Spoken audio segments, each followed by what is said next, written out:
Heart of Darkness. By Joseph Conrad. The Nelly, a cruising yawl, swung to her anchor without a flutter of the sails, and was at rest. The flood had made, the wind was nearly calm, and being bound down the river, the only thing for it was to come to and wait for the turn of the tide. The sea reach of the Thames stretched before us like the beginning of an interminable waterway. In the offing the sea and the sky were welded together without a joint, and in the luminous space the tanned sails of the barges drifting up with the tide seemed to stand still in red clusters of canvas sharply peaked, with gleams of varnished sprits. A haze rested on the low shores that ran out to sea in vanishing flatness. The air was dark above Gravesend, and farther back still seemed condensed into a mournful gloom, brooding motionless over the biggest, and the greatest, town on earth. The director of companies was our captain and our host. We four affectionately watched his back as he stood in the bows looking to seaward. On the whole river there was nothing that looked half so nautical. He resembled a pilot, which to a seaman is trustworthiness personified. It was difficult to realize his work was not out there in the luminous estuary, but behind him, within the brooding gloom. Between us there was, as I have already said somewhere, the bond of the sea. Besides holding our hearts together through long periods of separation, it had the effect of making us tolerant of each other's yarns, and even convictions. The lawyer, the best of old fellows, had, because of his many years and many virtues, the only cushion on deck, and was lying on the only rug. The accountant had brought out already a box of dominoes, and was toying architecturally with the bones. Marlow sat cross-legged right aft, leaning against the mizzenmast.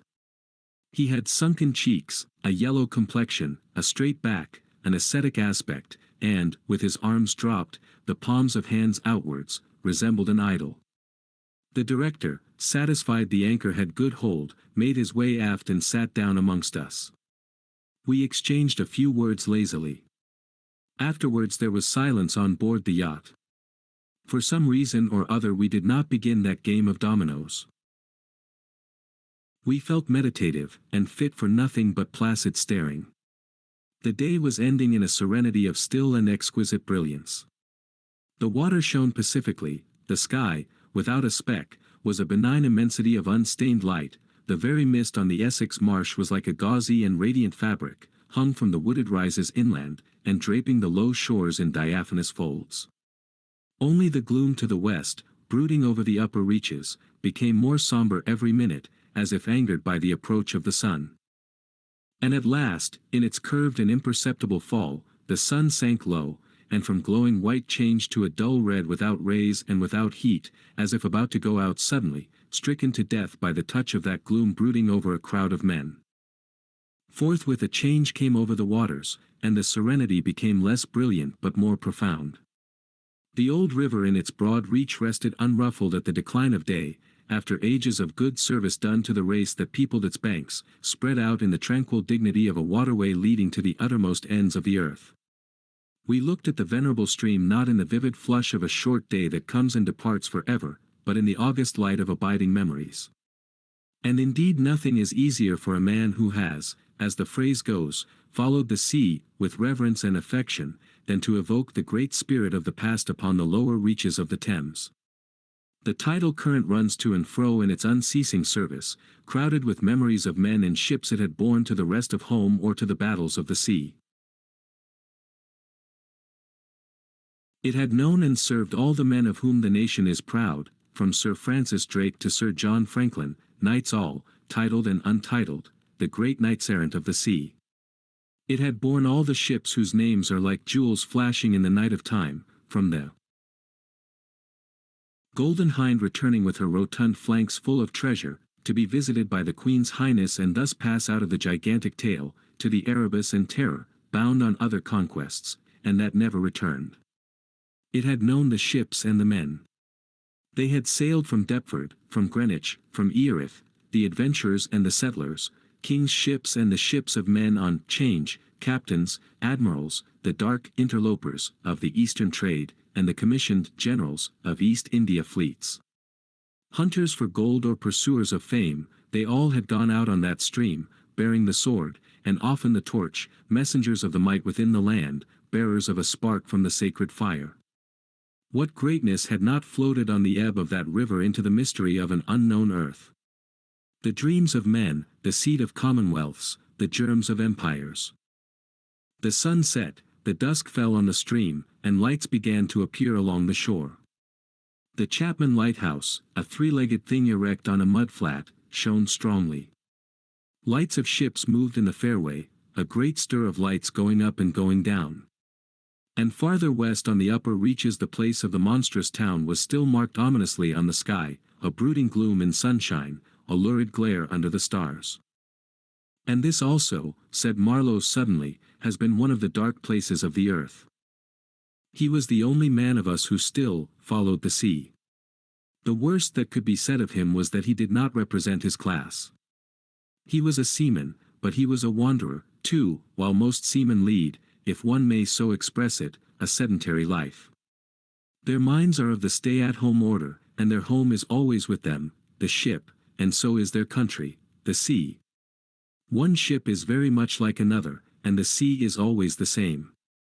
In the immutability of their surroundings, the foreign shores, the foreign faces, the changing immensity of life, glide past, veiled not by a sense of mystery but by a slightly disdainful ignorance, for there is nothing mysterious to a seaman unless it be the sea itself, which is the mistress of his existence and as inscrutable as destiny. For the rest, after his hours of work, a casual stroll or a casual spree on shore suffices to unfold for him the secret of a whole continent, and generally he finds the secret not worth knowing.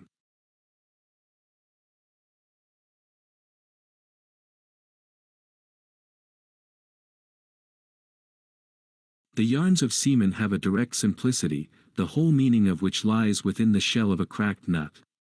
But Marlow was not typical, if his propensity to spin yarns be accepted, and to him the meaning of an episode was not inside like a kernel but outside, enveloping the tale which brought it out only as a glow brings out a haze, in the likeness of one of these misty halos that sometimes are made visible by the spectral illumination of moonshine. His remark did not seem at all surprising. It was just like Marlow. It was accepted in silence. No one took the trouble to grunt even, and presently he said, very slow, I was thinking of very old times, when the Romans first came here, 1900 years ago, the other day. Light came out of this river since, you say nights. Yes, but it is like a running blaze on a plain, like a flash of lightning in the clouds. We live in the flicker, may it last as long as the old earth keeps rolling. But darkness was here yesterday. Imagine the feelings of a commander of a fine, what d'ye call them, trireme in the Mediterranean, ordered suddenly to the north, run overland across the Gauls in a hurry, put in charge of one of these craft the legionaries, a wonderful lot of handy men they must have been, too, used to build, apparently by the hundred, in a month or two, if we may believe what we read.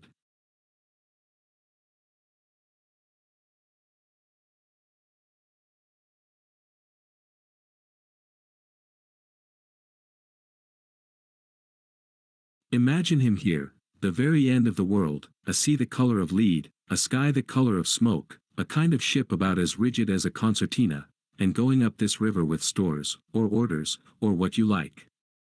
Sandbanks, marshes, forests, savages, precious little to eat fit for a civilized man, nothing but Thames water to drink. No Falernian wine here, no going ashore. Here and there a military camp lost in a wilderness, like a needle in a bundle of hay, cold, fog, tempests, disease, exile, and death, death skulking in the air, in the water, in the bush. They must have been dying like flies here. Oh, yes, he did it. Did it very well, too, no doubt, and without thinking much about it either, except afterwards to brag of what he had gone through in his time, perhaps. They were men enough to face the darkness. And perhaps he was cheered by keeping his eye on a chance of promotion to the fleet at Ravenna by and by, if he had good friends in Rome and survived the awful climate. Or think of a decent young citizen in a toga, perhaps too much dice, you know, coming out here in the train of some prefect, or tax-gatherer, or trader even, to mend his fortunes. Land in a swamp, march through the woods, and in some inland post feel the savagery, the utter savagery, had closed round him, all that mysterious life of the wilderness that stirs in the forest, in the jungles, in the hearts of wild men. There's no initiation either into such mysteries. He has to live in the midst of the incomprehensible, which is also detestable. And it has a fascination, too, that goes to work upon him. The fascination of the abomination, you know. Imagine the growing regrets, the longing to escape, the powerless disgust, the surrender, the hate. He paused. Mind, he began again, lifting one arm from the elbow, the palm of the hand outwards, so that, with his legs folded before him, he had the pose of a Buddha preaching in European clothes and without a lotus flower. Mind, none of us would feel exactly like this. What saves us is efficiency, the devotion to efficiency. But these chaps were not much account, really. They were no colonists, their administration was merely a squeeze, and nothing more, I suspect. They were conquerors, and for that you want only brute force, nothing to boast of, when you have it, since your strength is just an accident arising from the weakness of others. They grabbed what they could get for the sake of what was to be got. It was just robbery with violence, aggravated murder on a great scale, and men going at it blind, as is very proper for those who tackle a darkness. The conquest of the earth, which mostly means the taking it away from those who have a different complexion or slightly flatter noses than ourselves, is not a pretty thing when you look into it too much. What redeems it is the idea only. An idea at the back of it, not a sentimental pretense but an idea, and an unselfish belief in the idea, something you can set up, and bow down before, and offer a sacrifice to. He broke off. Flames glided in the river, small green flames, red flames, white flames, pursuing, overtaking, joining, crossing each other, then separating slowly or hastily. The traffic of the great city went on in the deepening night upon the sleepless river. We looked on, waiting patiently. There was nothing else to do till the end of the flood, but it was only after a long silence, when he said, in a hesitating voice, "I suppose you fellows remember I did once turn freshwater sailor for a bit, that we knew we were fated, before the ebb began to run, to hear about one of Marlow's inconclusive experiences.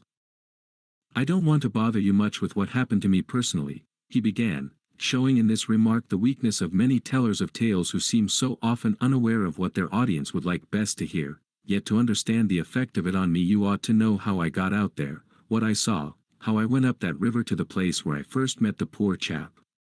It was the farthest point of navigation and the culminating point of my experience. It seemed somehow to throw a kind of light on everything about me, and into my thoughts. It was somber enough, too, and pitiful, not extraordinary in any way, not very clear either. No, not very clear. And yet it seemed to throw a kind of light. I had then, as you remember, just returned to London after a lot of Indian Ocean, Pacific, China seas, a regular dose of the East, 6 years or so, and I was loafing about, hindering you fellows in your work and invading your homes, just as though I had got a heavenly mission to civilize you. It was very fine for a time, but after a bit I did get tired of resting. Then I began to look for a ship, I should think the hardest work on earth. But the ships wouldn't even look at me. And I got tired of that game, too. Now when I was a little chap I had a passion for maps. I would look for hours at South America, or Africa, or Australia, and lose myself in all the glories of exploration. At that time there were many blank spaces on the earth, and when I saw one that looked particularly inviting on a map, but they all looked that, I would put my finger on it and say, when I grow up I will go there. The North Pole was one of these places, I remember. Well, I haven't been there yet, and shall not try now. The glamour's off. Other places were scattered about the hemispheres. I have been in some of them, and, well, we won't talk about that. But there was one yet, the biggest, the most blank, so to speak, that I had a hankering after. True, by this time it was not a blank space any more. It had got filled since my boyhood with rivers and lakes and names.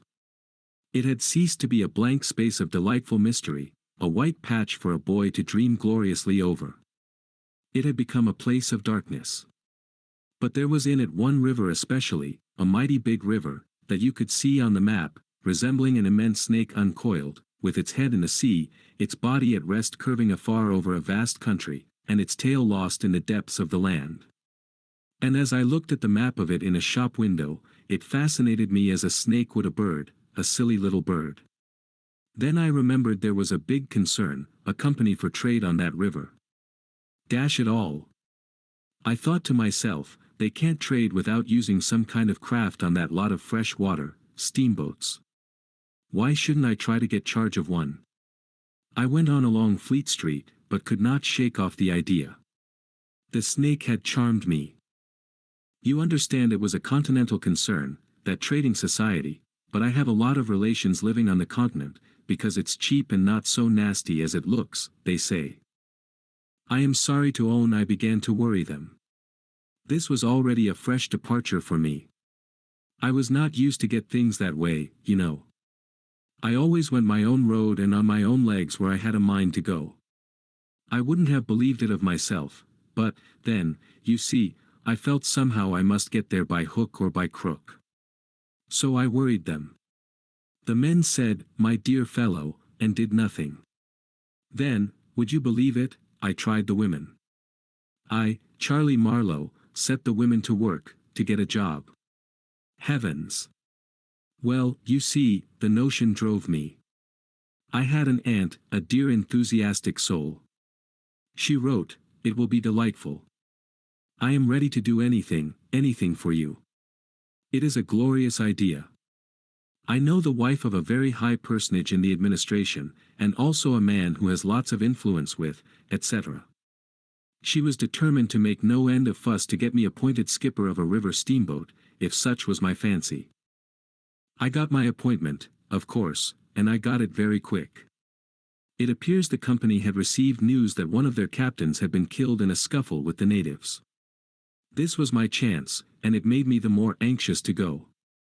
It was only months and months afterwards, when I made the attempt to recover what was left of the body, that I heard the original quarrel arose from a misunderstanding about some hens. Yes, 2 black hens. Fresleven, that was the fellow's name, a Dane, thought himself wronged somehow in the bargain, so he went ashore and started to hammer the chief of the village with a stick. Oh, it didn't surprise me in the least to hear this, and at the same time to be told that Fresleven was the gentlest, quietest creature that ever walked on 2 legs. No doubt he was, but he had been a couple of years already out there engaged in the noble cause, you know, and he probably felt the need at last of asserting his self-respect in some way. Therefore he whacked the old nigger mercilessly, while a big crowd of his people watched him, thunderstruck, till some man, I was told the chief's son, in desperation at hearing the old chap yell, made a tentative jab with a spear at the white man, and of course it went quite easy between the shoulder blades. Then the whole population cleared into the forest, expecting all kinds of calamities to happen, while, on the other hand, the steamer Fresleven commanded left also in a bad panic, in charge of the engineer, I believe. Afterwards nobody seemed to trouble much about Fresleven's remains, till I got out and stepped into his shoes.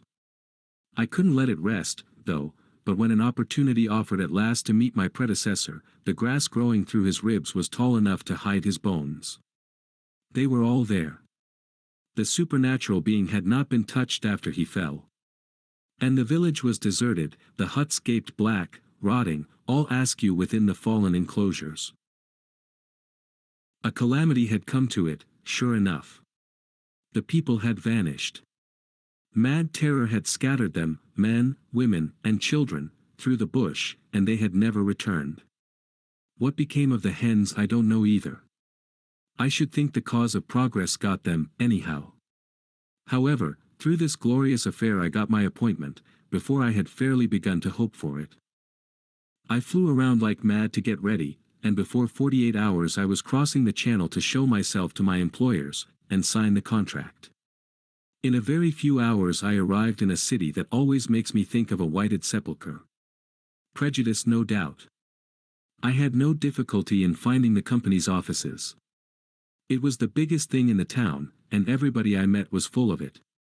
They were going to run an overseas empire, and make no end of coin by trade.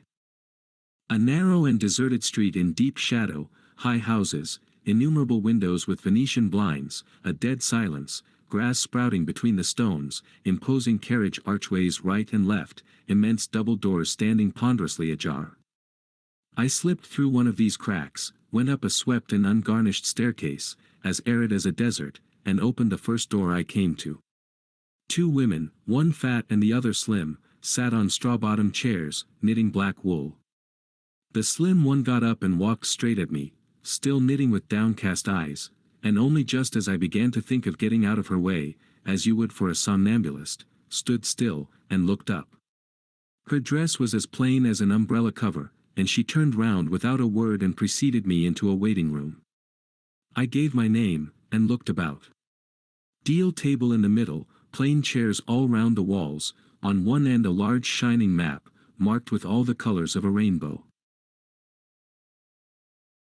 There was a vast amount of red, good to see at any time, because one knows that some real work is done in there, a deuce of a lot of blue, a little green, smears of orange, and, on the east coast, a purple patch, to show where the jolly pioneers of progress drink the jolly lager beer.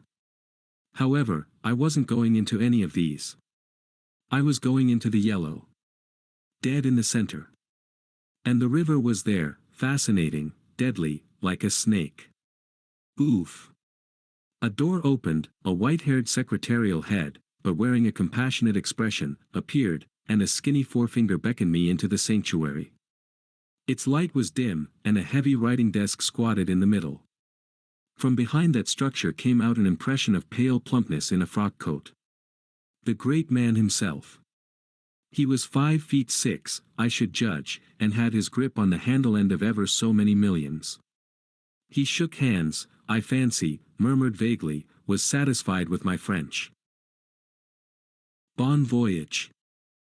In about 45 seconds I found myself again in the waiting room with the compassionate secretary, who, full of desolation and sympathy, made me sign some document. I believe I undertook amongst other things not to disclose any trade secrets. Well, I am not going to. I began to feel slightly uneasy. You know I am not used to such ceremonies, and there was something ominous in the atmosphere. It was just as though I had been led into some conspiracy, I don't know, something not quite right, and I was glad to get out. In the outer room the two women knitted black wool feverishly. People were arriving, and the younger one was walking back and forth introducing them. The old one sat on her chair. Her flat cloth slippers were propped up on a foot warmer, and a cat reposed on her lap. She wore a starched white affair on her head, had a wart on one cheek, and silver-rimmed spectacles hung on the tip of her nose. She glanced at me above the glasses. The swift and indifferent placidity of that look troubled me.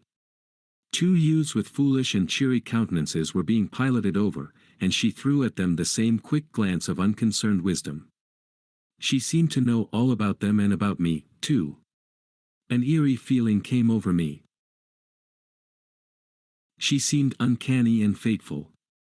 Often far away there I thought of these two, guarding the door of darkness, knitting black wool as for a warm pall, one introducing continuously to the unknown, the other scrutinizing the cheery and foolish faces with unconcerned old eyes. Ave. Old knitter of black wool. Morituri te salutant. Not many of those she looked at ever saw her again, not half, by a long way. There was yet a visit to the doctor.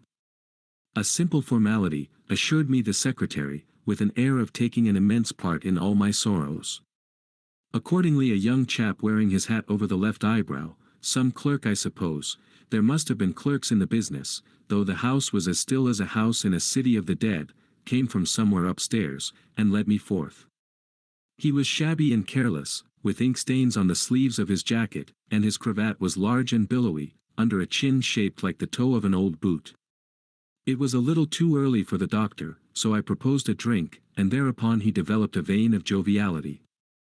As we sat over our vermouths he glorified the company's business, and by I expressed casually my surprise at him not going out there. He became very cool and collected all at once.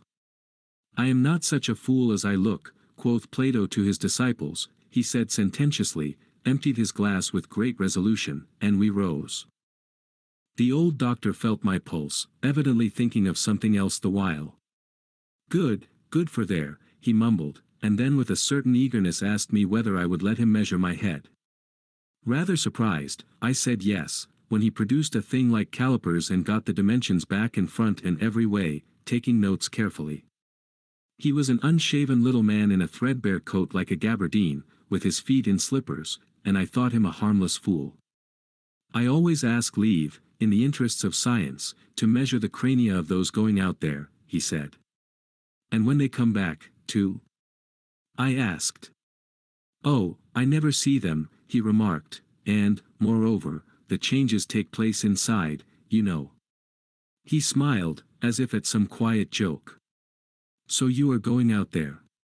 Famous. Interesting, too. He gave me a searching glance, and made another note. Ever any madness in your family? He asked, in a matter-of-fact tone. I felt very annoyed. Is that question in the interests of science, too? It would be, he said, without taking notice of my irritation, interesting for science to watch the mental changes of individuals on the spot, but... Are you an alienist? I interrupted. Every doctor should be, a little, answered that original, imperturbably. I have a little theory which you messrs who go out there must help me to prove. This is my share in the advantages my country shall reap from the possession of such a magnificent dependency. The mere wealth I leave to others. Pardon my questions, but you are the first Englishman coming under my observation. I hastened to assure him I was not in the least typical. If I were, said I wouldn't be talking like this with you. What you say is rather profound, and probably erroneous, he said, with a laugh. Avoid irritation more than exposure to the sun. Adieu. How do you English say, eh? Goodbye. Ah. Goodbye. Adieu. In the tropics one must before everything keep calm. He lifted a warning forefinger. Do calm, do calm. One thing more remained to do, say goodbye to my excellent aunt. I found her triumphant.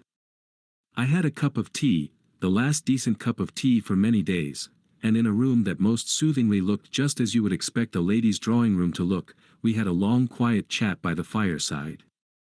In the course of these confidences it became quite plain to me I had been represented to the wife of the high dignitary, and goodness knows to how many more people besides, as an exceptional and gifted creature, a piece of good fortune for the company, a man you don't get hold of every day.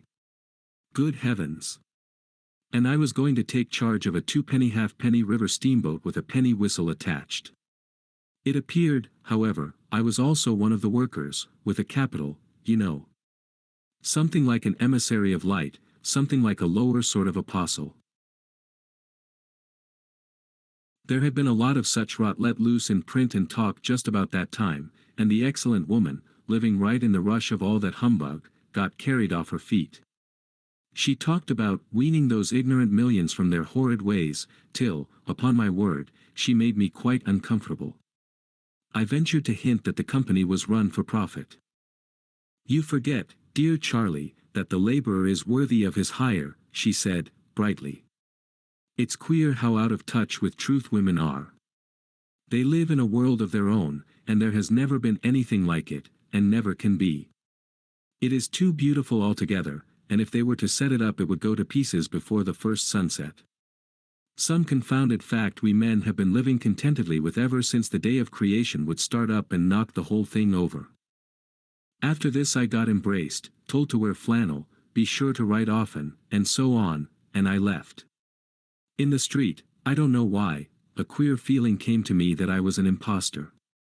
Odd thing that I, who used to clear out for any part of the world at 24 hours' notice, with less thought than most men give to the crossing of a street, had a moment, I won't say of hesitation, but of startled pause, before this commonplace affair. The best way I can explain it to you is by saying that, for a second or two, I felt as though, instead of going to the center of a continent, I were about to set off for the center of the earth.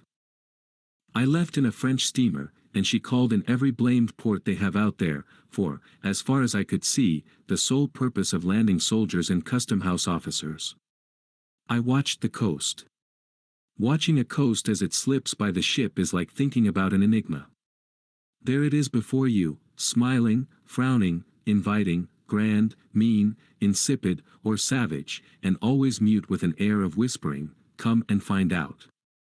This one was almost featureless, as if still in the making, with an aspect of monotonous grimness.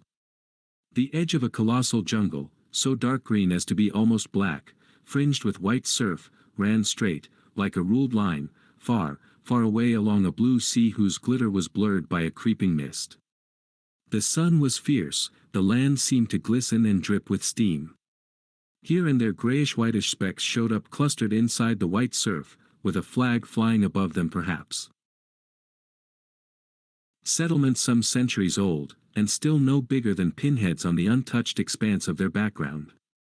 We pounded along, stopped, landed soldiers, went on, landed custom-house clerks to levy toll in what looked like a god-forsaken wilderness, with a tin shed and a flagpole lost in it, landed more soldiers, to take care of the custom-house clerks, presumably. Some, I heard, got drowned in the surf, but whether they did or not, nobody seemed particularly to care. They were just flung out there, and on we went. Every day the coast looked the same, as though we had not moved, but we passed various places, trading places, with names like Grand Bassam, Little Popo, names that seemed to belong to some sordid farce acted in front of a sinister backcloth. The idleness of a passenger, my isolation amongst all these men with whom I had no point of contact, the oily and languid sea, the uniform somberness of the coast, seemed to keep me away from the truth of things, within the toil of a mournful and senseless delusion. The voice of the surf heard now and then was a positive pleasure, like the speech of a brother. It was something natural, that had its reason, that had a meaning. Now and then a boat from the shore gave one a momentary contact with reality. It was paddled by black fellows. You could see from afar the white of their eyeballs glistening. They shouted, sang, their bodies streamed with perspiration, they had faces like grotesque masks, these chaps, but they had bone, muscle, a wild vitality, an intense energy of movement, that was as natural and true as the surf along their coast. They wanted no excuse for being there.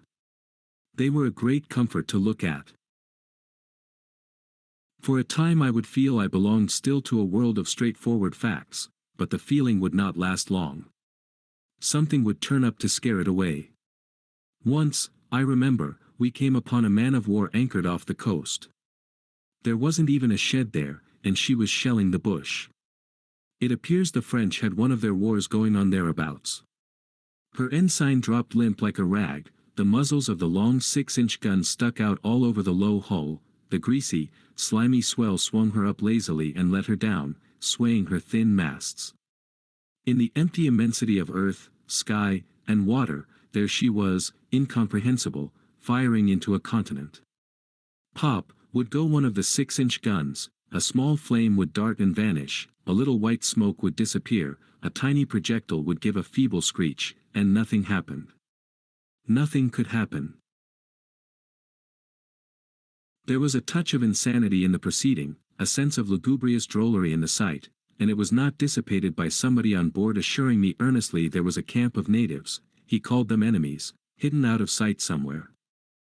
We gave her her letters. I heard the men in that lonely ship were dying of fever at the rate of 3 a day, and went on. We called at some more places with farcical names, where the merry dance of death and trade goes on in a still and earthy atmosphere as of an overheated catacomb, all along the formless coast bordered by dangerous surf, as if nature herself had tried to ward off intruders, in and out of rivers, streams of death and life, whose banks were rotting into mud, whose waters, thickened into slime, invaded the contorted mangroves, that seemed to writhe at us in the extremity of an impotent despair. Nowhere did we stop long enough to get a particularized impression, but the general sense of vague and oppressive wonder grew upon me. It was like a weary pilgrimage amongst hints for nightmares. It was upward of 30 days before I saw the mouth of the big river. We anchored off the seat of the government. But my work would not begin till some 200 miles farther on. So as soon as I could I made a start for a place 30 miles higher up. I had my passage on a little seagoing steamer. Her captain was a Swede, and knowing me for a seaman, invited me on the bridge. He was a young man, lean, fair, and morose, with lanky hair and a shuffling gait. As we left the miserable little wharf, he tossed his head contemptuously at the shore. "Been living there?" he asked. I said, "Yes."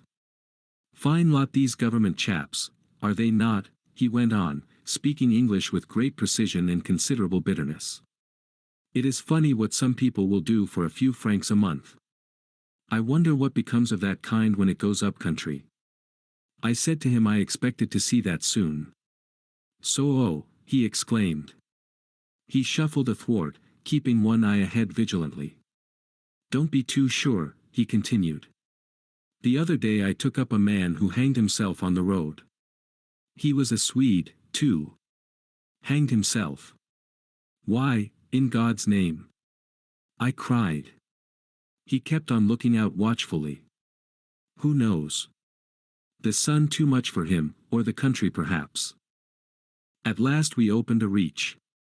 A rocky cliff appeared, mounds of turned-up earth by the shore, houses on a hill, others with iron roofs, amongst a waste of excavations, or hanging to the declivity.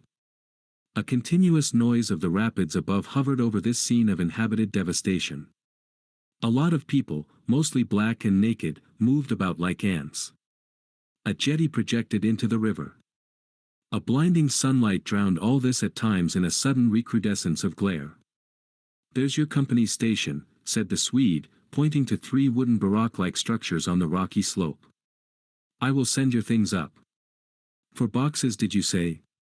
"So. Farewell." I came upon a boiler wallowing in the grass, then found a path leading up the hill. It turned aside for the boulders, and also for an undersized railway truck lying there on its back with its wheels in the air. One was off. The thing looked as dead as the carcass of some animal. I came upon more pieces of decaying machinery, a stack of rusty rails. To the left a clump of trees made a shady spot, where dark things seemed to stir feebly. I blinked, the path was steep.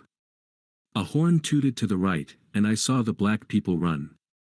A heavy and dull detonation shook the ground, a puff of smoke came out of the cliff, and that was all. No change appeared on the face of the rock. They were building a railway. The cliff was not in the way or anything, but this objectless blasting was all the work going on. A slight clinking behind me made me turn my head. 6 black men advanced in a file, toiling up the path. They walked erect and slow, balancing small baskets full of earth on their heads, and the clink kept time with their footsteps. Black rags were wound round their loins, and the short ends behind waggled to and fro like tails. I could see every rib, the joints of their limbs were like knots in a rope, each had an iron collar on his neck, and all were connected together with a chain whose bites swung between them, rhythmically clinking. Another report from the cliff made me think suddenly of that ship of war I had seen firing into a continent. It was the same kind of ominous voice, but these men could by no stretch of imagination be called enemies. They were called criminals, and the outraged law, like the bursting shells, had come to them, an insoluble mystery from the sea.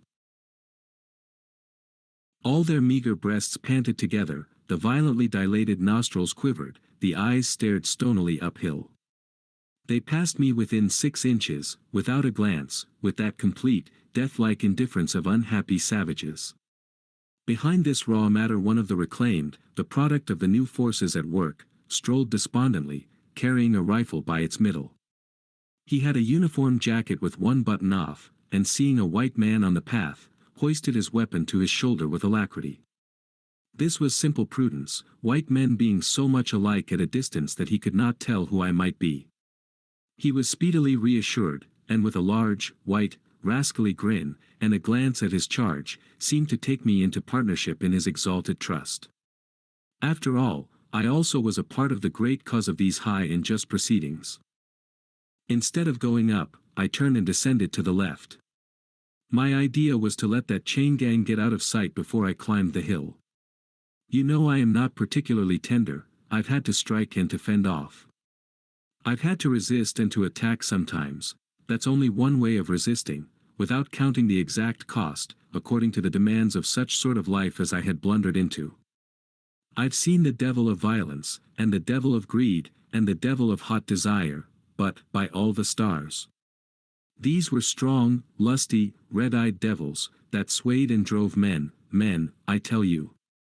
But as I stood on this hillside, I foresaw that in the blinding sunshine of that land I would become acquainted with a flabby, pretending, weak-eyed devil of a rapacious and pitiless folly. How insidious he could be, too, I was only to find out several months later and 1,000 miles farther. For a moment I stood appalled, as though by a warning. Finally I descended the hill, obliquely, towards the trees I had seen. I avoided a vast artificial hole somebody had been digging on the slope, the purpose of which I found it impossible to divine. It wasn't a quarry or a sandpit, anyhow. It was just a hole. It might have been connected with the philanthropic desire of giving the criminals something to do. I don't know. Then I nearly fell into a very narrow ravine, almost no more than a scar in the hillside. I discovered that a lot of imported drainage pipes for the settlement had been tumbled in there. There wasn't one that was not broken. It was a wanton smash-up. At last I got under the trees. My purpose was to stroll into the shade for a moment, but no sooner within than it seemed to me I had stepped into the gloomy circle of some inferno. The rapids were near, and an uninterrupted, uniform, headlong, rushing noise filled the mournful stillness of the grove, where not a breath stirred, not a leaf moved, with a mysterious sound, as though the tearing pace of the launched earth had suddenly become audible. Black shapes crouched, lay, sat between the trees leaning against the trunks, clinging to the earth, half coming out, half effaced within the dim light, in all the attitudes of pain, abandonment, and despair. Another mine on the cliff went off, followed by a slight shudder of the soil under my feet. The work was going on. The work. And this was the place where some of the helpers had withdrawn to die. They were dying slowly, it was very clear. They were not enemies, they were not criminals, they were nothing earthly now, nothing but black shadows of disease and starvation, lying confusedly in the greenish gloom. Brought from all the recesses of the coast in all the legality of time contracts, lost in uncongenial surroundings, fed on unfamiliar food, they sickened, became inefficient, and were then allowed to crawl away and rest.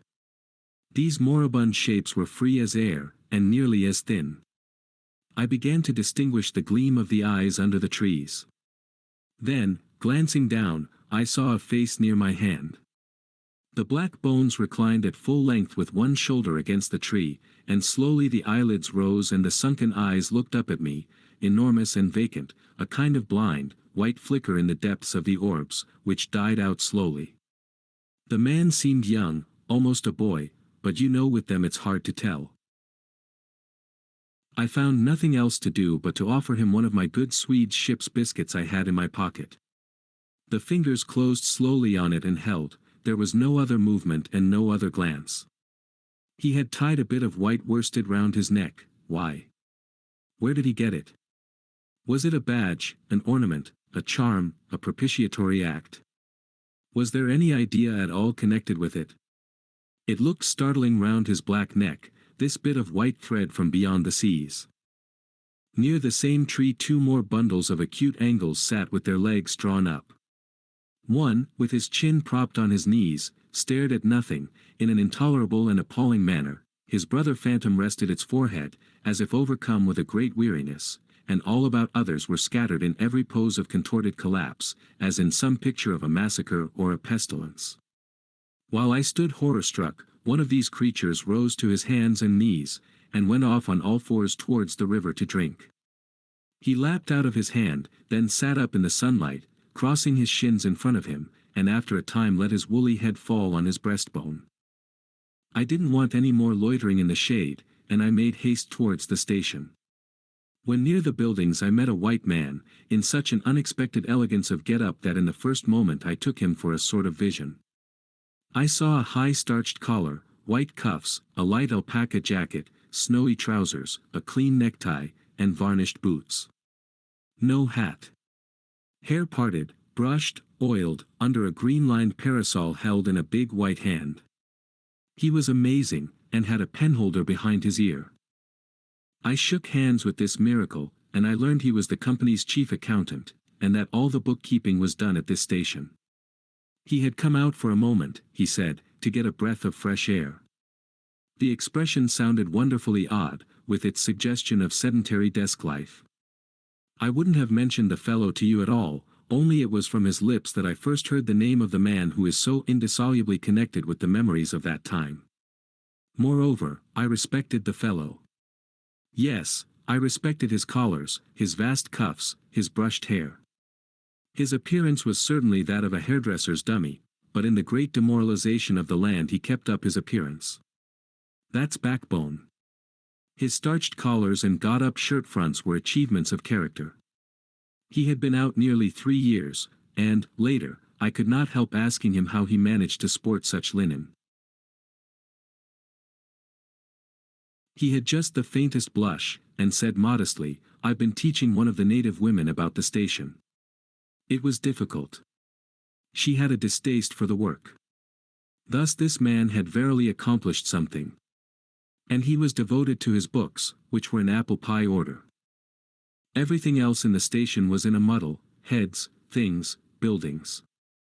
Strings of dusty niggers with splay feet arrived and departed, a stream of manufactured goods, rubbishy cottons, beads, and brass wires sent into the depths of darkness, and in return came a precious trickle of ivory. I had to wait in the station for 10 days, an eternity. I lived in a hut in the yard, but to be out of the chaos I would sometimes get into the accountant's office. It was built of horizontal planks, and so badly put together that, as he bent over his high desk, he was barred from neck to heels with narrow strips of sunlight. There was no need to open the big shutter to see. It was hot there, too. Big flies buzzed fiendishly, and did not sting, but stabbed. I sat generally on the floor, while, of faultless appearance, and even slightly scented, perching on a high stool, he wrote. Sometimes he stood up for exercise. When a truckle bed with a sick man, some invalid agent from up country, was put in there, he exhibited a gentle annoyance. "The groans of this sick person," he said, "distract my attention. And without that it is extremely difficult to guard against clerical errors in this climate." One day he remarked, without lifting his head, "In the interior you will no doubt meet Mr. Kurtz." On my asking who Mr. Kurtz was, he said he was a first-class agent, and seeing my disappointment at this information, he added slowly, laying down his pen, "He is a very remarkable person." Further questions elicited from him that Mr. Kurtz was at present in charge of a trading post, a very important one, in the true ivory country, at the very bottom of there. Sends in as much ivory as all the others put together. He began to write again. The sick man was too ill to groan. The flies buzzed in a great peace. Suddenly there was a growing murmur of voices and a great tramping of feet. A caravan had come in. A violent babble of uncouth sounds burst out on the other side of the planks. All the carriers were speaking together, and in the midst of the uproar the lamentable voice of the chief agent was heard, giving it up, tearfully for the 20th time that day. He rose slowly. "What a frightful row," he said. He crossed the room gently to look at the sick man, and returning, said to me, "He does not hear." "What? Dead?" I asked, startled.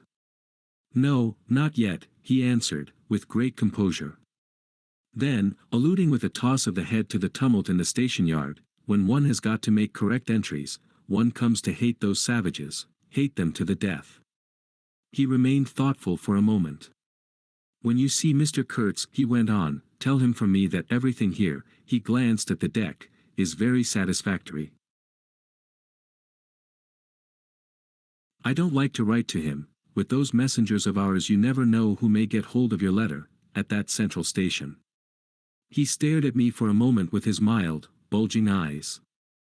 "Oh, he will go far, very far," he began again. "He will be a somebody in the administration before long. They, above, the council in Europe, you know, mean him to be." He turned to his work. The noise outside had ceased, and presently in going out I stopped at the door.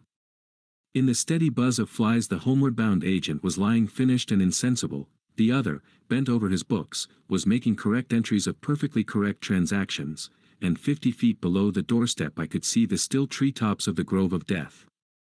Next day I left that station at last, with a caravan of 60 men, for a 200-mile tramp. No use telling you much about that. Paths, everywhere, a stamped-in network of paths spreading over the empty land, through the long grass, through burnt grass, through thickets, down and up chilly ravines, up and down stony hills ablaze with heat, and a solitude, nobody, not a hut. The population had cleared out a long time ago. Well, if a lot of mysterious niggers armed with all kinds of fearful weapons suddenly took to traveling on the road between Deal and Gravesend, catching the yokels right and left to carry heavy loads for them, I fancy every farm and cottage thereabouts would get empty very soon. Only here the dwellings were gone, too. Still I passed through several abandoned villages. There's something pathetically childish in the ruins of grass walls. Day after day, with the stamp and shuffle of 60 pair of bare feet behind me, each pair under a 60 pounds load. Camp, cook, sleep, strike camp, march. Now and then a carrier dead in harness, at rest in the long grass near the path, with an empty water gourd and his long staff lying by his side. A great silence around and above. Perhaps on some quiet night the tremor of far-off drums, sinking, swelling, a tremor vast, faint, a sound weird, appealing, suggestive, and wild, and perhaps with as profound a meaning as the sound of bells in a Christian country. Once a white man in an unbuttoned uniform, camping on the path with an armed escort of lank Zanzibaris, very hospitable and festive, not to say drunk, was looking after the upkeep of the road, he declared. Can't say I saw any road or any upkeep, unless the body of a middle-aged Negro, with a bullet hole in the forehead, upon which I absolutely stumbled 3 miles farther on, may be considered as a permanent improvement.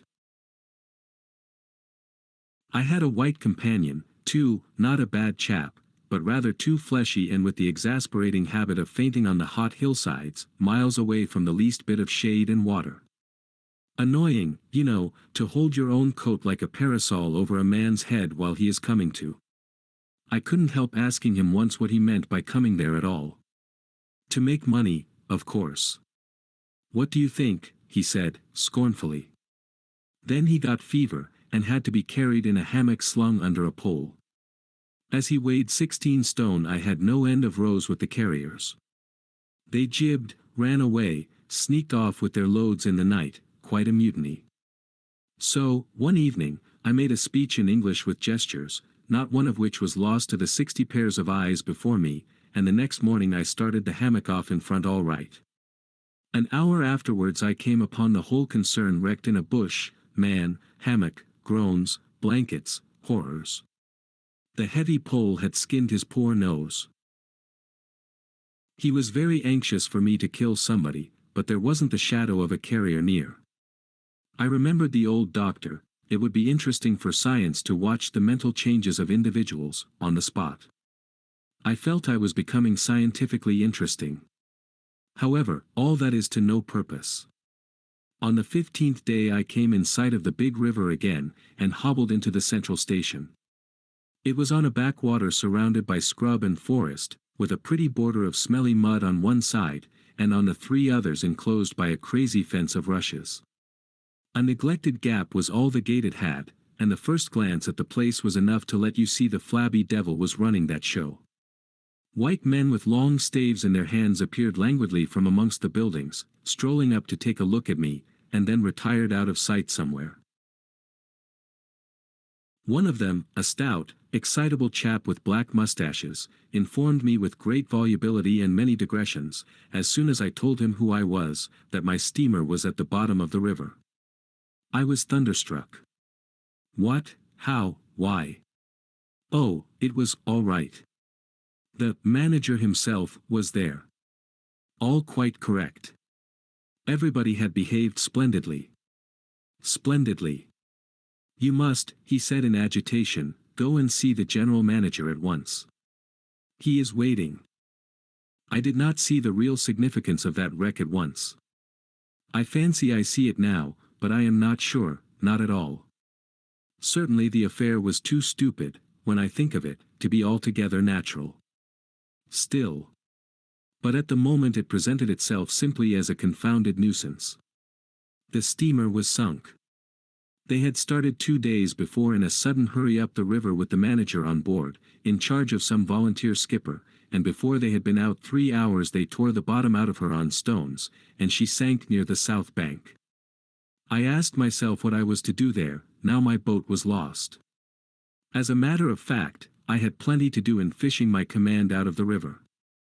I had to set about it the very next day. That, and the repairs when I brought the pieces to the station, took some months. My first interview with the manager was curious. He did not ask me to sit down after my 20-mile walk that morning. He was commonplace in complexion, in features, in manners, and in voice. He was of middle size and of ordinary build. His eyes, of the usual blue, were perhaps remarkably cold, and he certainly could make his glance fall on one as trenchant and heavy as an axe. But even at these times the rest of his person seemed to disclaim the intention. Otherwise there was only an indefinable, faint expression of his lips, something stealthy, a smile, not a smile, I remember it, but I can't explain. It was unconscious, this smile was, though just after he had said something it got intensified for an instant. It came at the end of his speeches like a seal applied on the words to make the meaning of the commonest phrase appear absolutely inscrutable. He was a common trader, from his youth up employed in these parts, nothing more. He was obeyed, yet he inspired neither love nor fear, nor even respect. He inspired uneasiness. That was it. Uneasiness.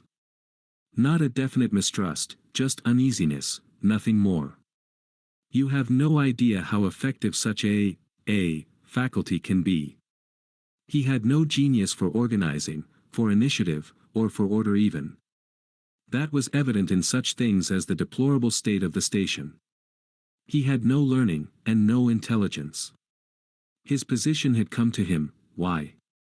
Perhaps because he was never ill. He had served 3 terms of 3 years out there. Because triumphant health in the general rout of constitutions is a kind of power in itself.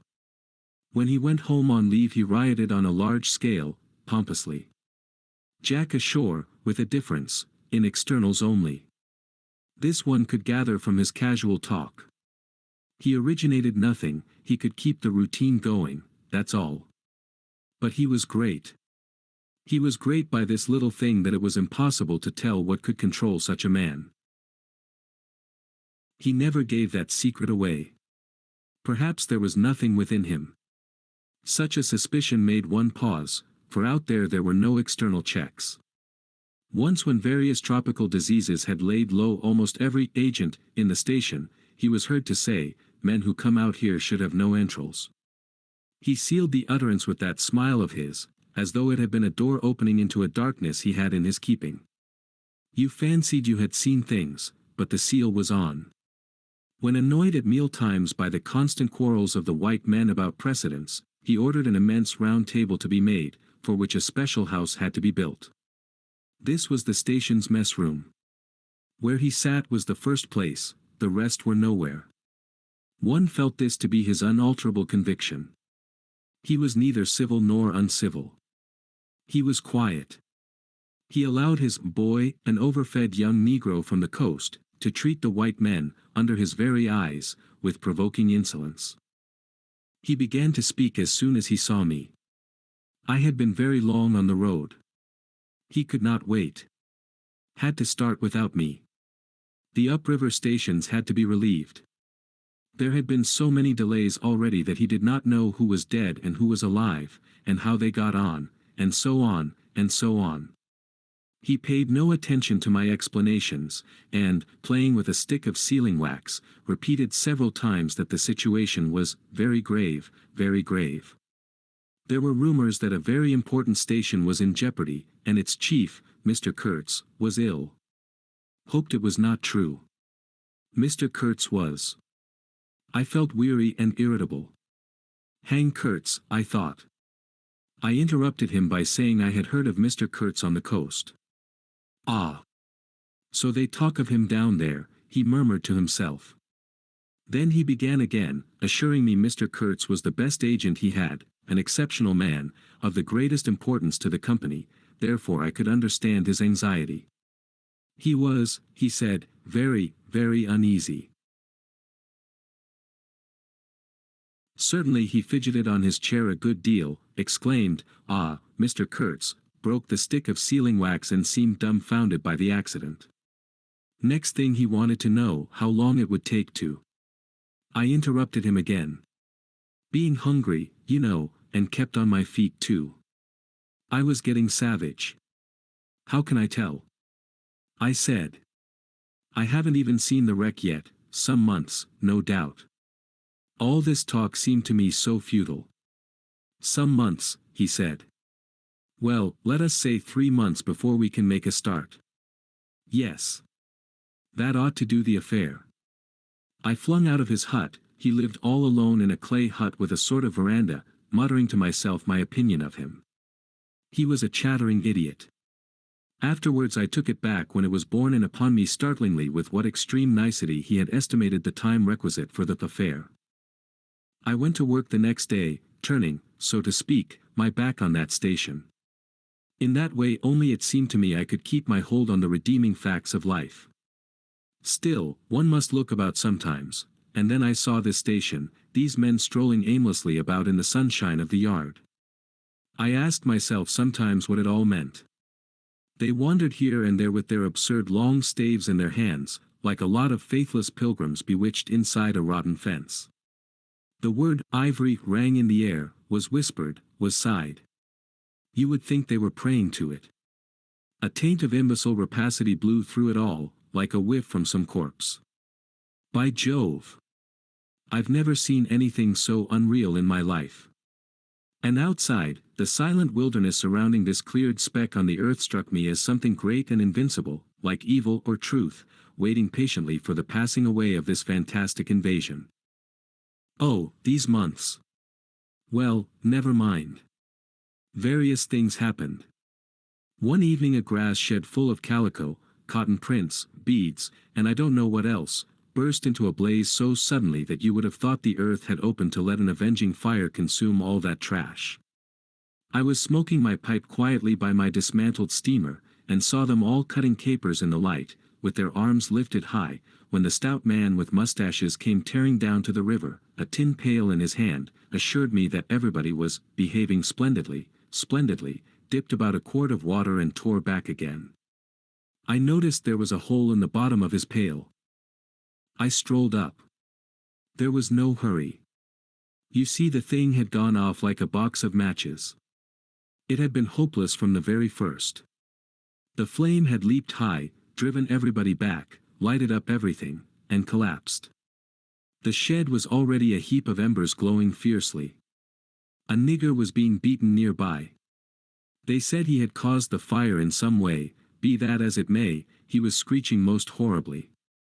I saw him, later, for several days, sitting in a bit of shade looking very sick and trying to recover himself. Afterwards he arose and went out, and the wilderness without a sound took him into its bosom again. As I approached the glow from the dark I found myself at the back of 2 men, talking. I heard the name of Kurtz pronounced, then the words, "Take advantage of this unfortunate accident." One of the men was the manager. I wished him a good evening. Did you ever see anything like it, eh? It is incredible, he said, and walked off. The other man remained. He was a first-class agent, young, gentlemanly, a bit reserved, with a forked little beard and a hooked nose. He was standoffish with the other agents, and they on their side said he was the manager's spy upon them. As to me, I had hardly ever spoken to him before. We got into talk, and by we strolled away from the hissing ruins.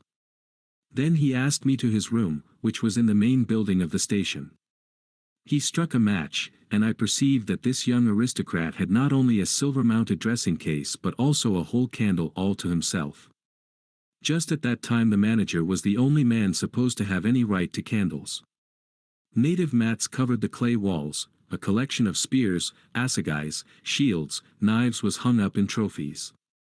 The business entrusted to this fellow was the making of bricks, so I had been informed, but there wasn't a fragment of a brick anywhere in the station, and he had been there more than a year, waiting.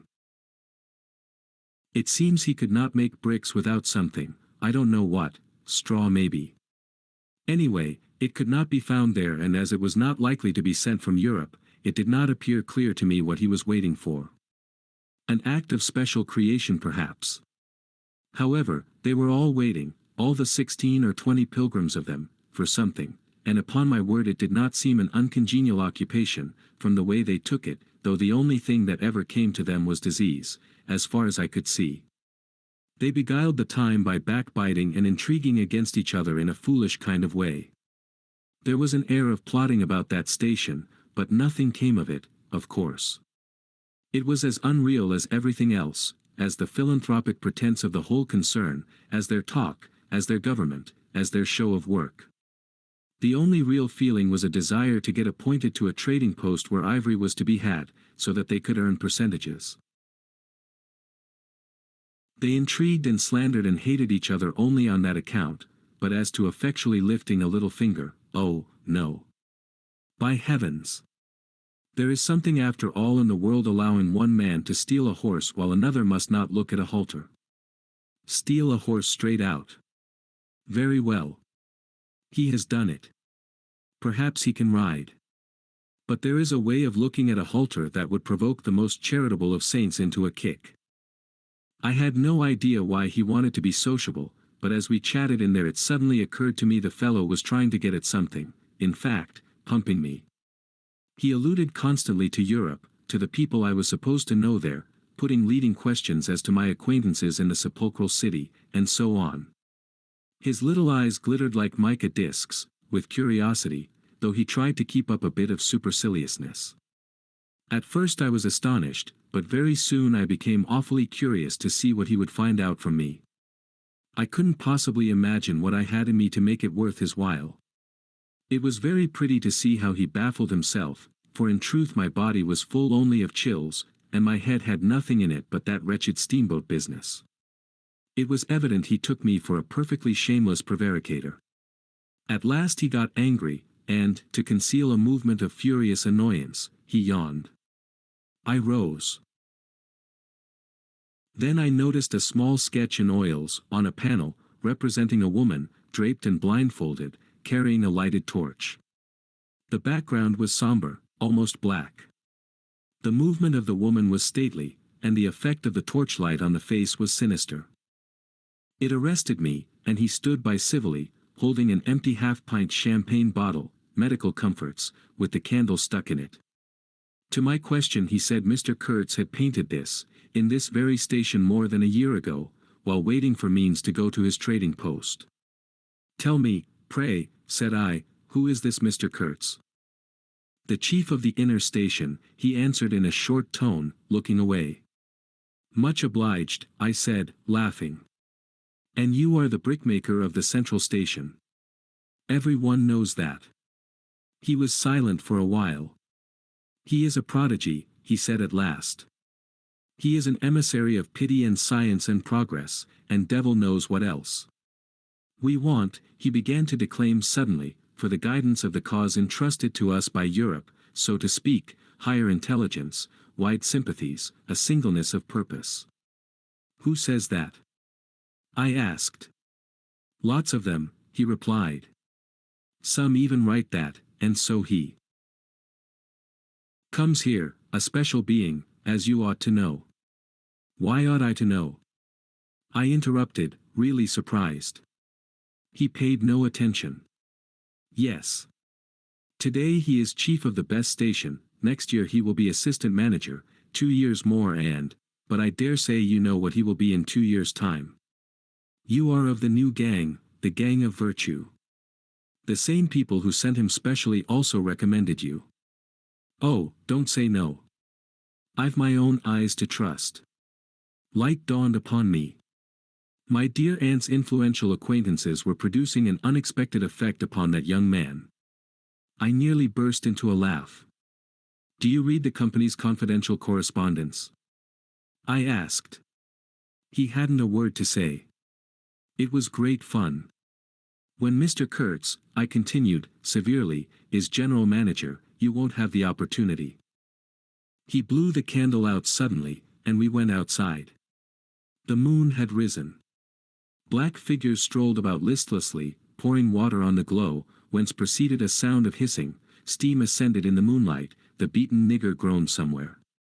What a row the brute makes, said the indefatigable man with the mustaches, appearing near us. Serve him right. Transgression, punishment, bang. Pitiless, pitiless. That's the only way. This will prevent all conflagrations for the future. I was just telling the manager. He noticed my companion, and became crestfallen all at once. Not in bed yet, he said, with a kind of servile heartiness, it's so natural. Ha! Danger, agitation. He vanished.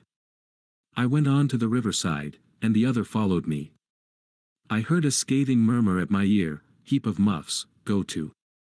The pilgrims could be seen in knots gesticulating, discussing. Several had still their staves in their hands. I verily believe they took these sticks to bed with them.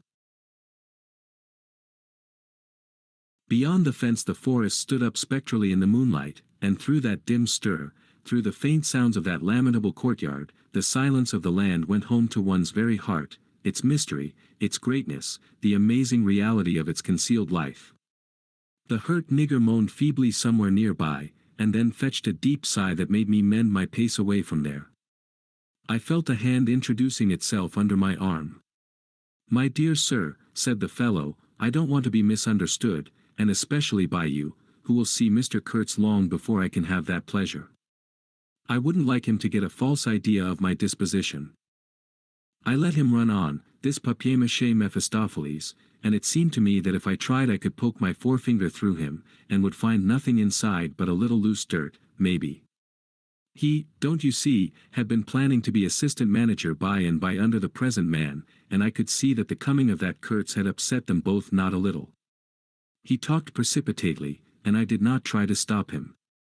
I had my shoulders against the wreck of my steamer, hauled up on the slope like a carcass of some big river animal. The smell of mud, of primeval mud, by Jove, was in my nostrils, the high stillness of primeval forest was before my eyes, there were shiny patches on the black creek. The moon had spread over everything a thin layer of silver, over the rank grass, over the mud, upon the wall of matted vegetation standing higher than the wall of a temple, over the great river I could see through a somber gap glittering, as it flowed broadly by without a murmur. All this was great, expectant, mute, while the man jabbered about himself. I wondered whether the stillness on the face of the immensity looking at us two were meant as an appeal or as a menace. What were we who had strayed in here? Could we handle that dumb thing, or would it handle us? I felt how big, how confoundedly big, was that thing that couldn't talk, and perhaps was deaf as well. What was in there? I could see a little ivory coming out from there, and I had heard Mr. Kurtz was in there. I had heard enough about it, too, God knows. Yet somehow it didn't bring any image with it, no more than if I had been told an angel or a fiend was in there. I believed it in the same way one of you might believe there are inhabitants in the planet Mars. I knew once a Scotch sailmaker who was certain, dead sure, there were people in Mars. If you asked him for some idea how they looked and behaved, he would get shy and mutter something about walking on all fours. If you as much as smiled, he would, though a man of 60, offer to fight you. I would not have gone so far as to fight for Kurtz, but I went for him near enough to a lie. You know I hate, detest, and can't bear a lie, not because I am straighter than the rest of us, but simply because it appalls me. There is a taint of death, a flavor of mortality in lies, which is exactly what I hate and detest in the world, what I want to forget. It makes me miserable and sick, like biting something rotten would do. Temperament, I suppose. Well, I went near enough to it by letting the young fool there believe anything he liked to imagine as to my influence in Europe. I became in an instant as much of a pretense as the rest of the bewitched pilgrims. This simply because I had a notion it somehow would be of help to that Kurtz whom at the time I did not see, you understand. He was just a word for me. I did not see the man in the name any more than you do. Do you see him? Do you see the story? Do you see anything? It seems to me I am trying to tell you a dream, making a vain attempt, because no relation of a dream can convey the dream sensation, that commingling of absurdity, surprise, and bewilderment in a tremor of struggling revolt, that notion of being captured by the incredible which is of the very essence of dreams. He was silent for a while.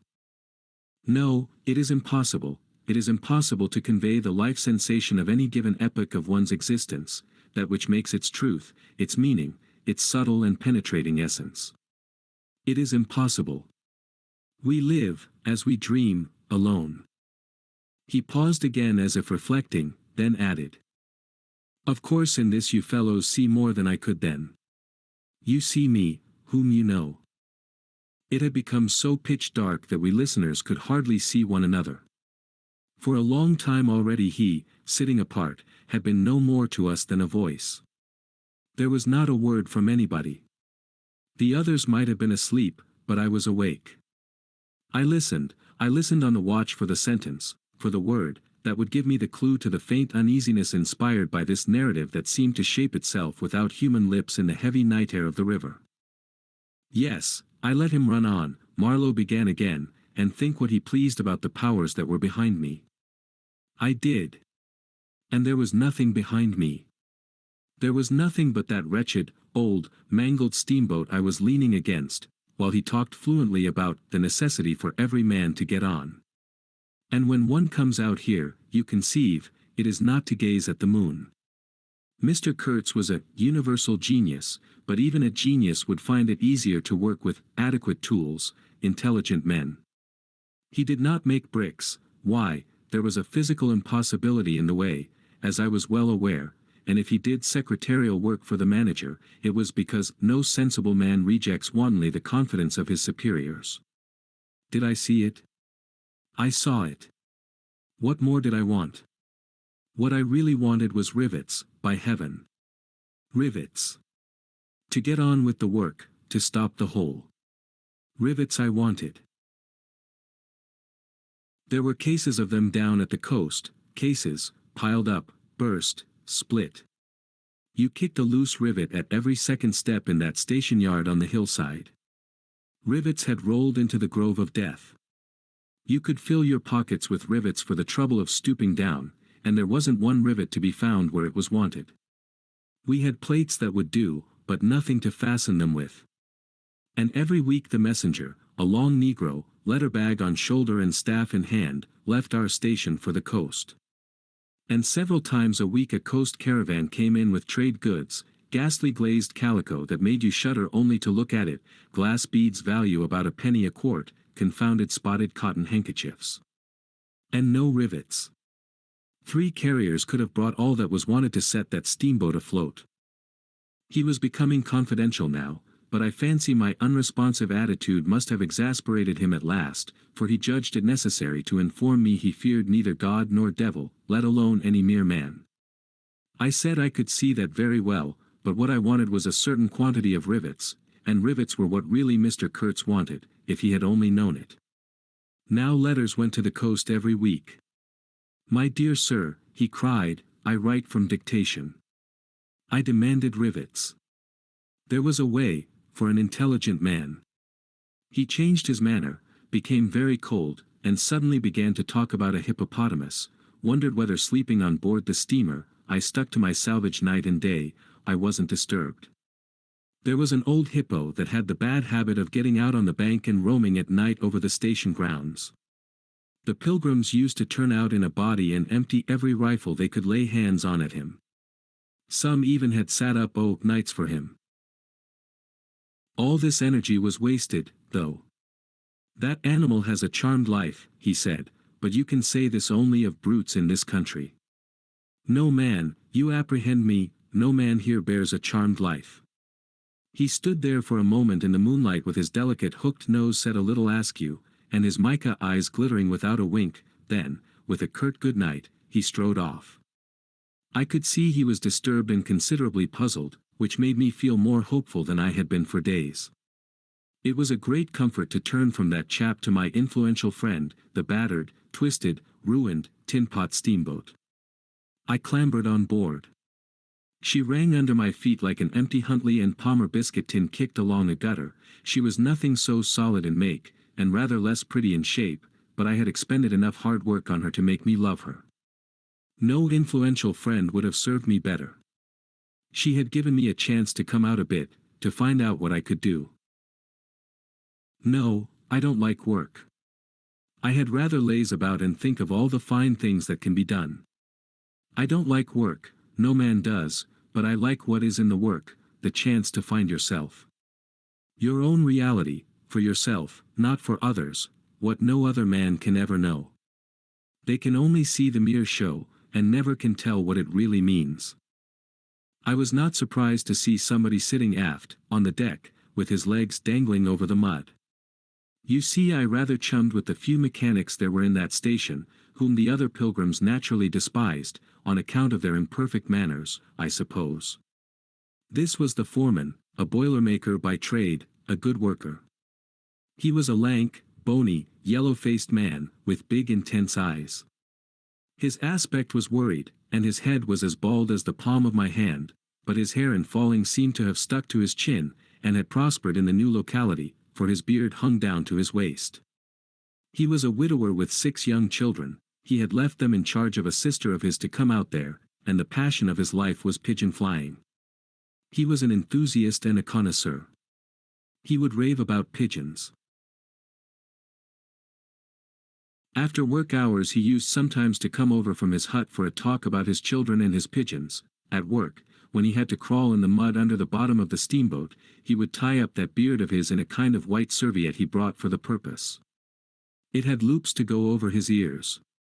In the evening he could be seen squatted on the bank rinsing that wrapper in the creek with great care, then spreading it solemnly on a bush to dry. I slapped him on the back and shouted, "We shall have rivets." He scrambled to his feet exclaiming, "No. Rivets," as though he couldn't believe his ears. Then in a low voice, I don't know why we behaved like lunatics." I put my finger to the side of my nose and nodded mysteriously. "Good for you," he cried, snapped his fingers above his head, lifting one foot. I tried a jig. We capered on the iron deck. A frightful clatter came out of that hulk, and the virgin forest on the other bank of the creek sent it back in a thundering roll upon the sleeping station. It must have made some of the pilgrims sit up in their hovels.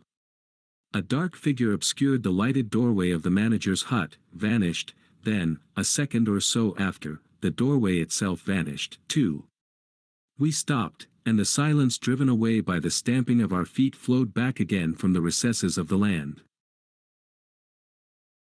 The great wall of vegetation, an exuberant and entangled mass of trunks, branches, leaves, boughs, festoons, motionless in the moonlight, was like a rioting invasion of soundless life, a rolling wave of plants, piled up, crested, ready to topple over the creek, to sweep every little man of us out of his little existence.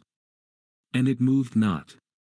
A deadened burst of mighty splashes and snorts reached us from afar, as though an ichthyosaurus had been taking a bath of glitter in the great river. "After all," said the boilermaker in a reasonable tone, "why shouldn't we get the rivets?" Why not, indeed? I did not know of any reason why we shouldn't. "They'll come in 3 weeks," I said confidently. But they didn't. Instead of rivets there came an invasion, an infliction, a visitation. It came in sections during the next 3 weeks, each section headed by a donkey carrying a white man in new clothes and tan shoes, bowing from that elevation right and left to the impressed pilgrims. A quarrelsome band of footsore sulky niggers trod on the heels of the donkey, a lot of tents, camp stools, tin boxes, white cases, brown bales would be shot down in the courtyard, and the air of mystery would deepen a little over the muddle of the station. 5 such installments came, with their absurd air of disorderly flight with the loot of innumerable outfit shops and provision stores, that, one would think, they were lugging, after a raid, into the wilderness for equitable division. It was an inextricable mess of things decent in themselves but that human folly made look like the spoils of thieving. This devoted band called itself the El Dorado Exploring Expedition, and I believe they were sworn to secrecy. Their talk, however, was the talk of sordid buccaneers.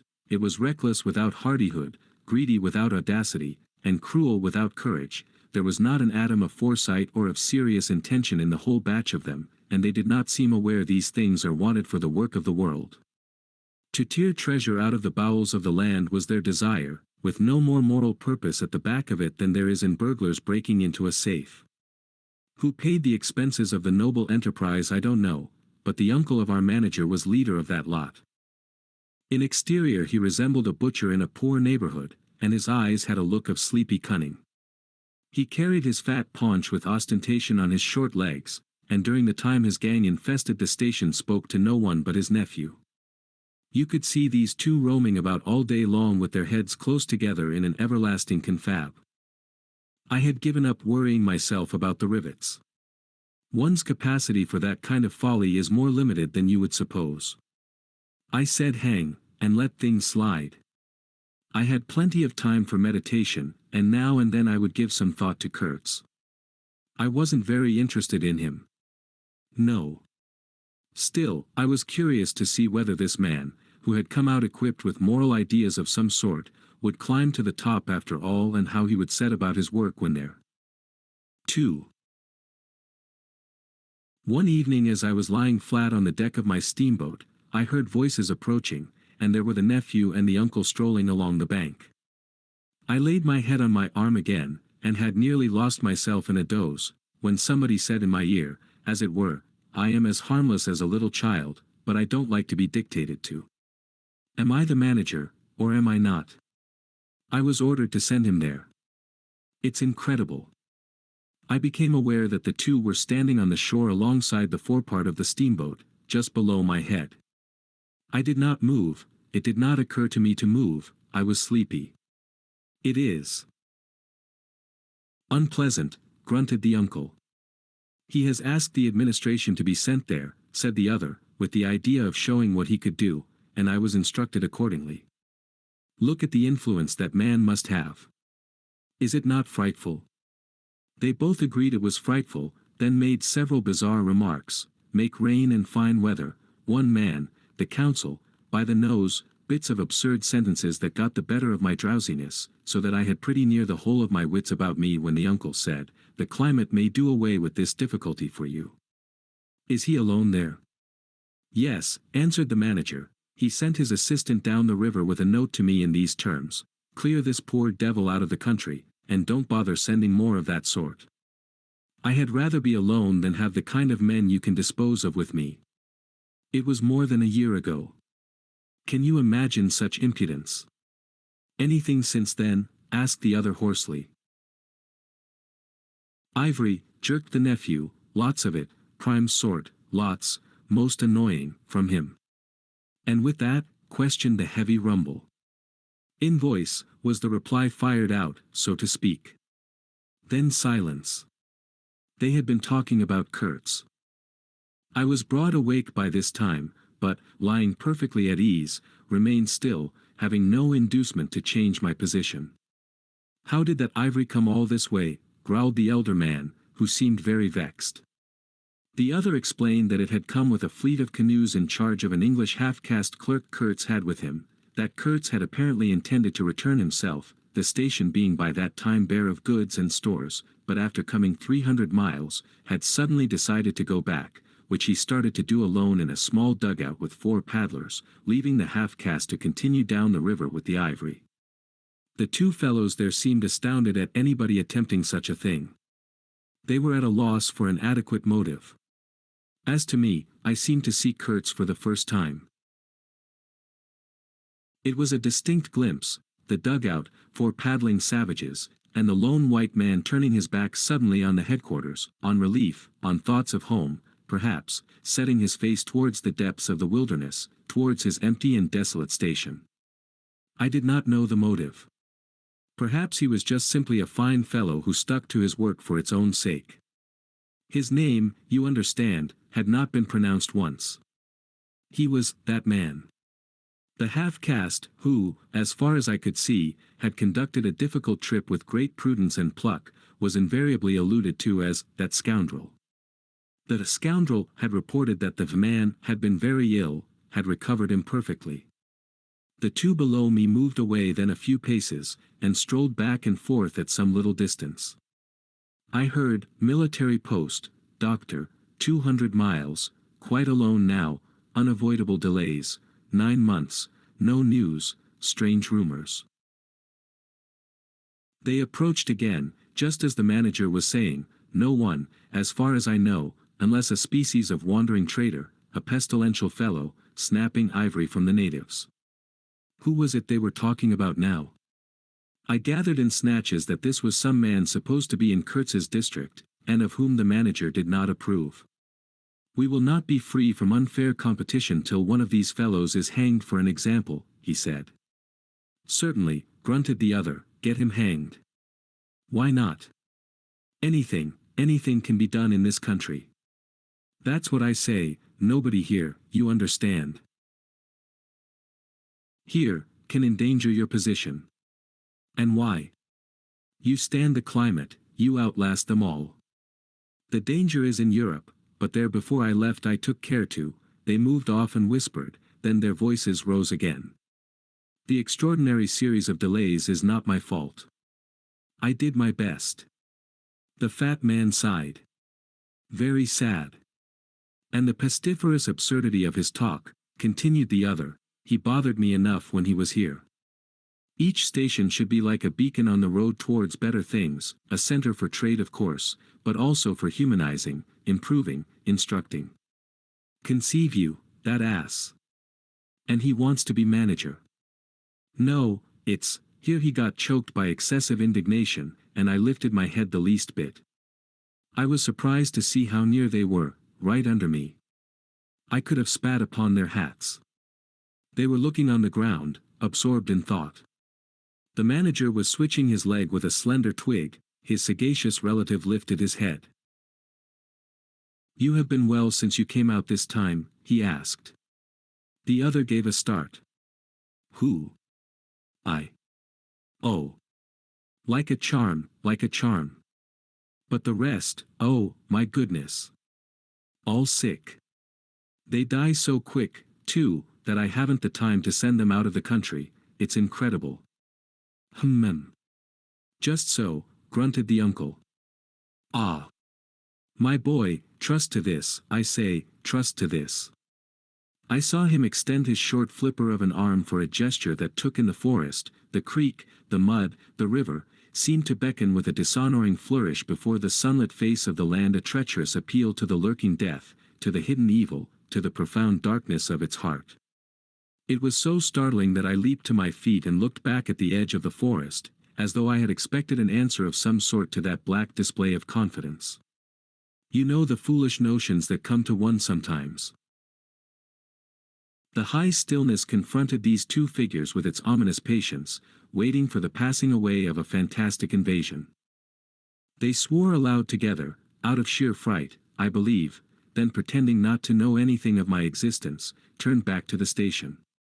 The sun was low, and leaning forward side by side, they seemed to be tugging painfully uphill their two ridiculous shadows of unequal length, that trailed behind them slowly over the tall grass without bending a single blade.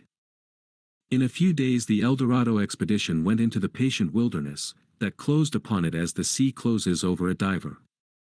Long afterwards the news came that all the donkeys were dead. I know nothing as to the fate of the less valuable animals. They, no doubt, like the rest of us, found what they deserved. I did not inquire. I was then rather excited at the prospect of meeting Kurtz very soon. When I say very soon I mean it comparatively. It was just 2 months from the day we left the creek when we came to the bank below Kurtz's station. Going up that river was like traveling back to the earliest beginnings of the world, when vegetation rioted on the earth and the big trees were kings. An empty stream, a great silence, an impenetrable forest. The air was warm, thick, heavy, sluggish. There was no joy in the brilliance of sunshine. The long stretches of the waterway ran on, deserted, into the gloom of overshadowed distances.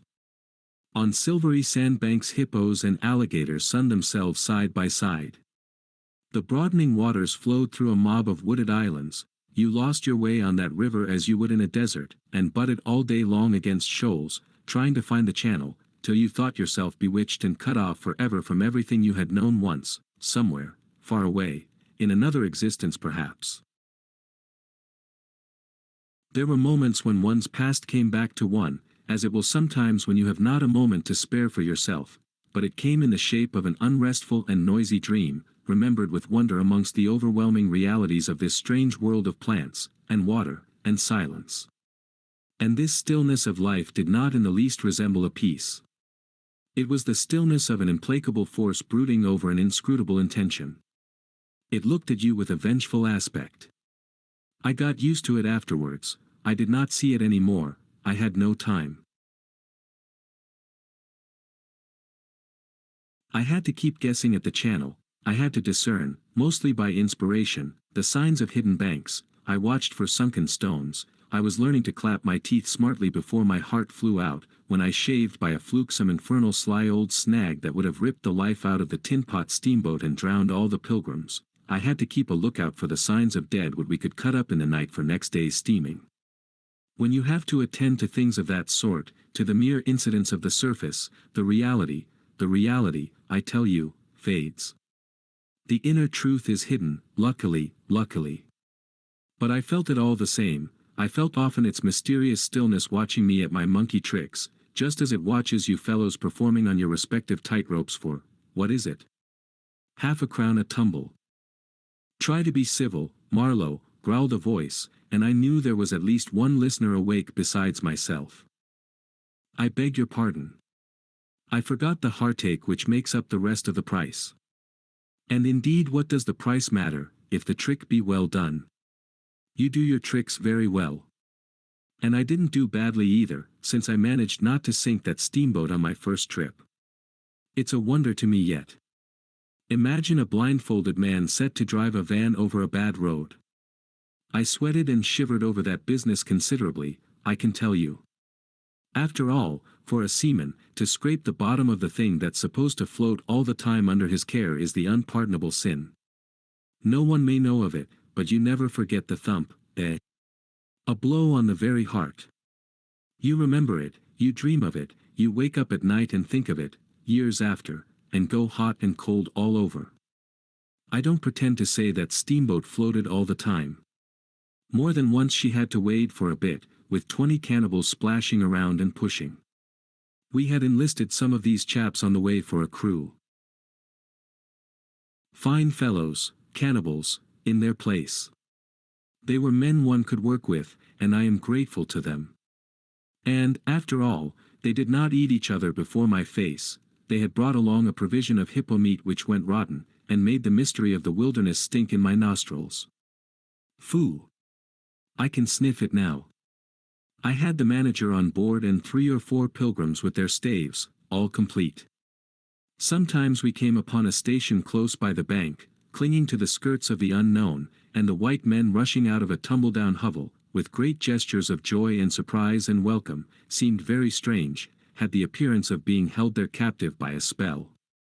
The word ivory would ring in the air for a while, and on we went again into the silence, along empty reaches, round the still bends, between the high walls of our winding way, reverberating in hollow claps the ponderous beat of the stern wheel. Trees, millions of trees, massive, immense, running up high, and at their foot, hugging the bank against the stream, crept the little begrimed steamboat, like a sluggish beetle crawling on the floor of a lofty portico. It made you feel very small, very lost, and yet it was not altogether depressing, that feeling. After all, if you were small, the grimy beetle crawled on, which was just what you wanted it to do. Where the pilgrims imagined it crawled to I don't know. To some place where they expected to get something. I bet. For me it crawled towards Kurtz, exclusively, but when the steam pipes started leaking we crawled very slow.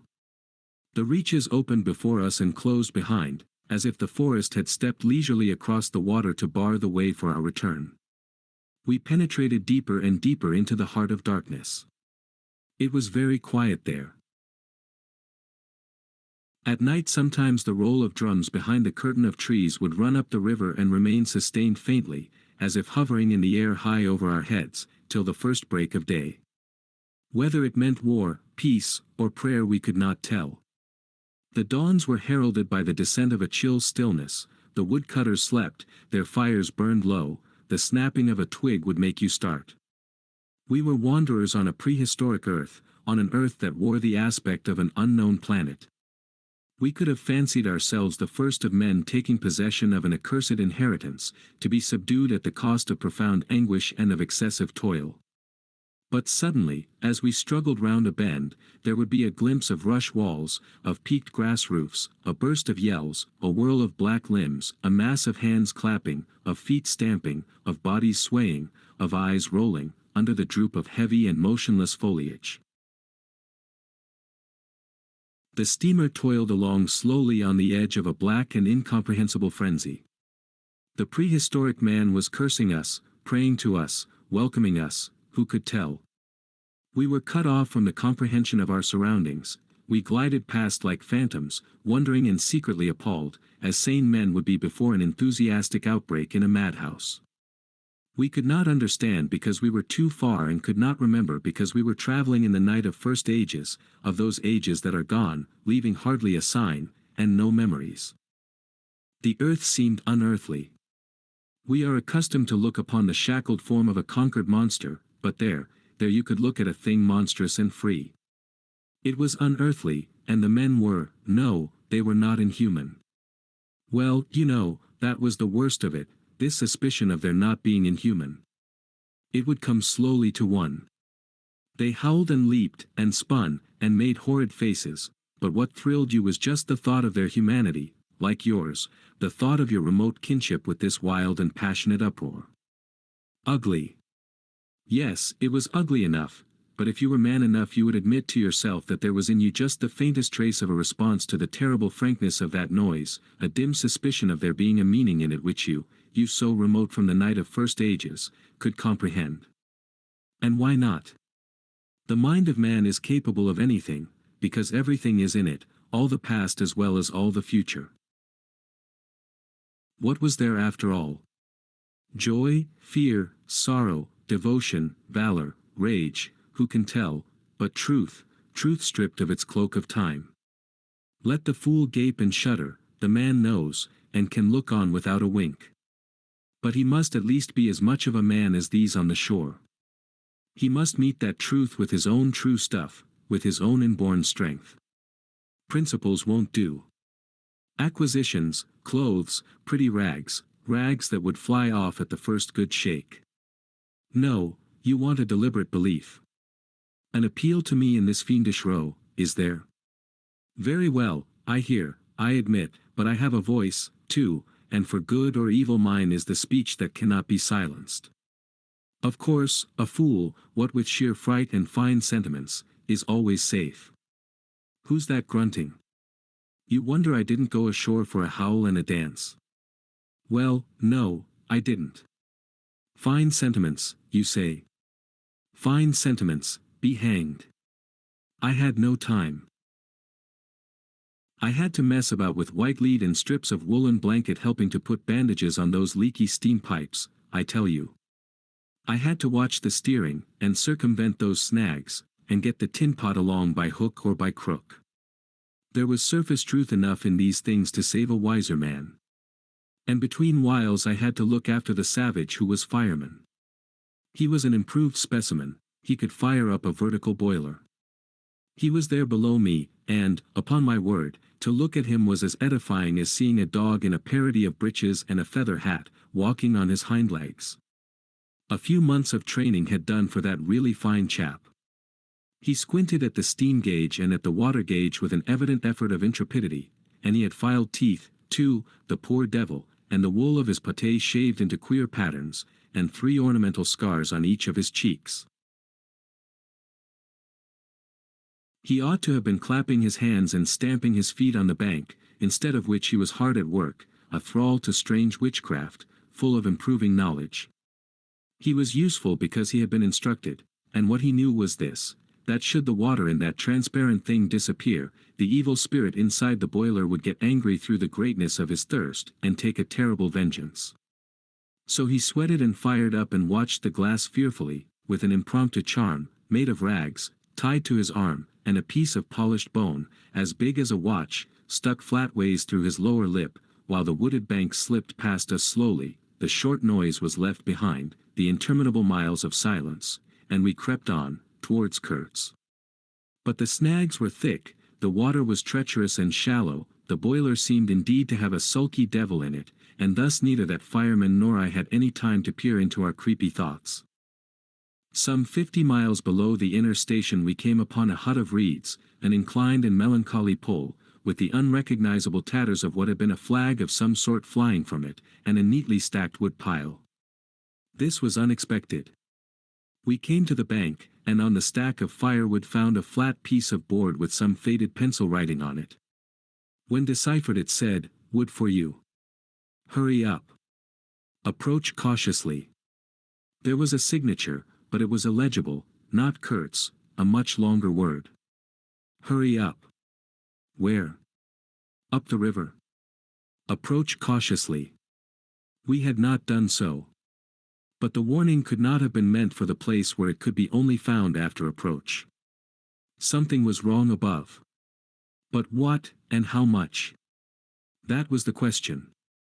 We commented adversely upon the imbecility of that telegraphic style. The bush around said nothing, and would not let us look very far either. A torn curtain of red twill hung in the doorway of the hut, and flapped sadly in our faces. The dwelling was dismantled, but we could see a white man had lived there not very long ago. There remained a rude table, a plank on 2 posts, a heap of rubbish reposed in a dark corner, and by the door I picked up a book. It had lost its covers, and the pages had been thumbed into a state of extremely dirty softness, but the back had been lovingly stitched afresh with white cotton thread, which looked clean yet. It was an extraordinary find. Its title was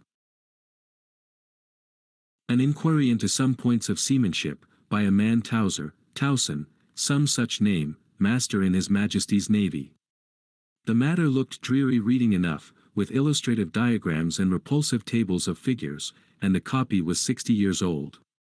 I handled this amazing antiquity with the greatest possible tenderness, lest it should dissolve in my hands. Within, Towser was inquiring earnestly into the breaking strain of ships' chains and tackle, and other such matters.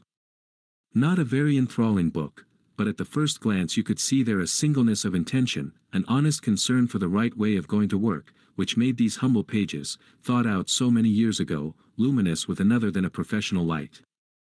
The simple old sailor, with his talk of chains and purchases, made me forget the jungle and the pilgrims in a delicious sensation of having come upon something unmistakably real. Such a book being there was wonderful enough, but still more astounding were the notes penciled in the margin, and plainly referring to the text. I couldn't believe my eyes. They were in cipher. Yes, it looked like cipher. Fancy a man lugging with him a book of that description into this nowhere and studying it, and making notes, in cipher at that. It was an extravagant mystery. I had been dimly aware for some time of a worrying noise, and when I lifted my eyes I saw the wood pile was gone, and the manager, aided by all the pilgrims, was shouting at me from the riverside. I slipped the book into my pocket. I assure you to leave off reading was like tearing myself away from the shelter of an old and solid friendship. I started the lame engine ahead. It must be this miserable traitor, this intruder, exclaimed the manager, looking back malevolently at the place we had left. He must be English, I said. It will not save him from getting into trouble if he is not careful, muttered the manager darkly. I observed with assumed innocence that no man was safe from trouble in this world. The current was more rapid now, the steamer seemed at her last gasp, the sternwheel flopped languidly, and I caught myself listening on tiptoe for the next beat of the boat, for in sober truth I expected the wretched thing to give up every moment. It was like watching the last flickers of a life. But still we crawled. Sometimes I would pick out a tree a little way ahead to measure our progress towards Kurtz by, but I lost it invariably before we got abreast.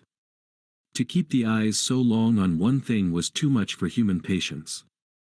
The manager displayed a beautiful resignation. I fretted and fumed and took to arguing with myself whether or no I would talk openly with Kurtz, but before I could come to any conclusion it occurred to me that my speech or my silence, indeed any action of mine, would be a mere futility. What did it matter what anyone knew or ignored? What did it matter who was manager? One gets sometimes such a flash of insight. The essentials of this affair lay deep under the surface, beyond my reach, and beyond my power of meddling. Towards the evening of the second day we judged ourselves about 8 miles from Kurtz's station. I wanted to push on, but the manager looked grave, and told me the navigation up there was so dangerous that it would be advisable, the sun being very low already, to wait where we were till next morning. Moreover, he pointed out that if the warning to approach cautiously were to be followed, we must approach in daylight, not at dusk or in the dark. This was sensible enough.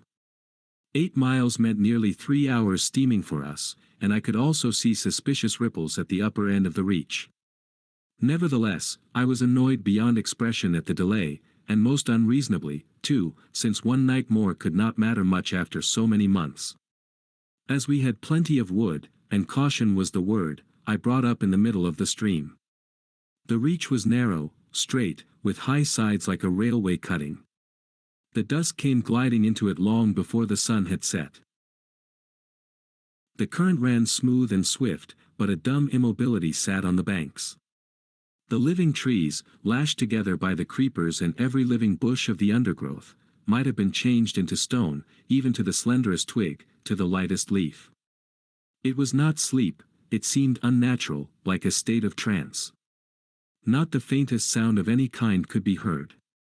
You looked on amazed, and began to suspect yourself of being deaf, then the night came suddenly, and struck you blind as well.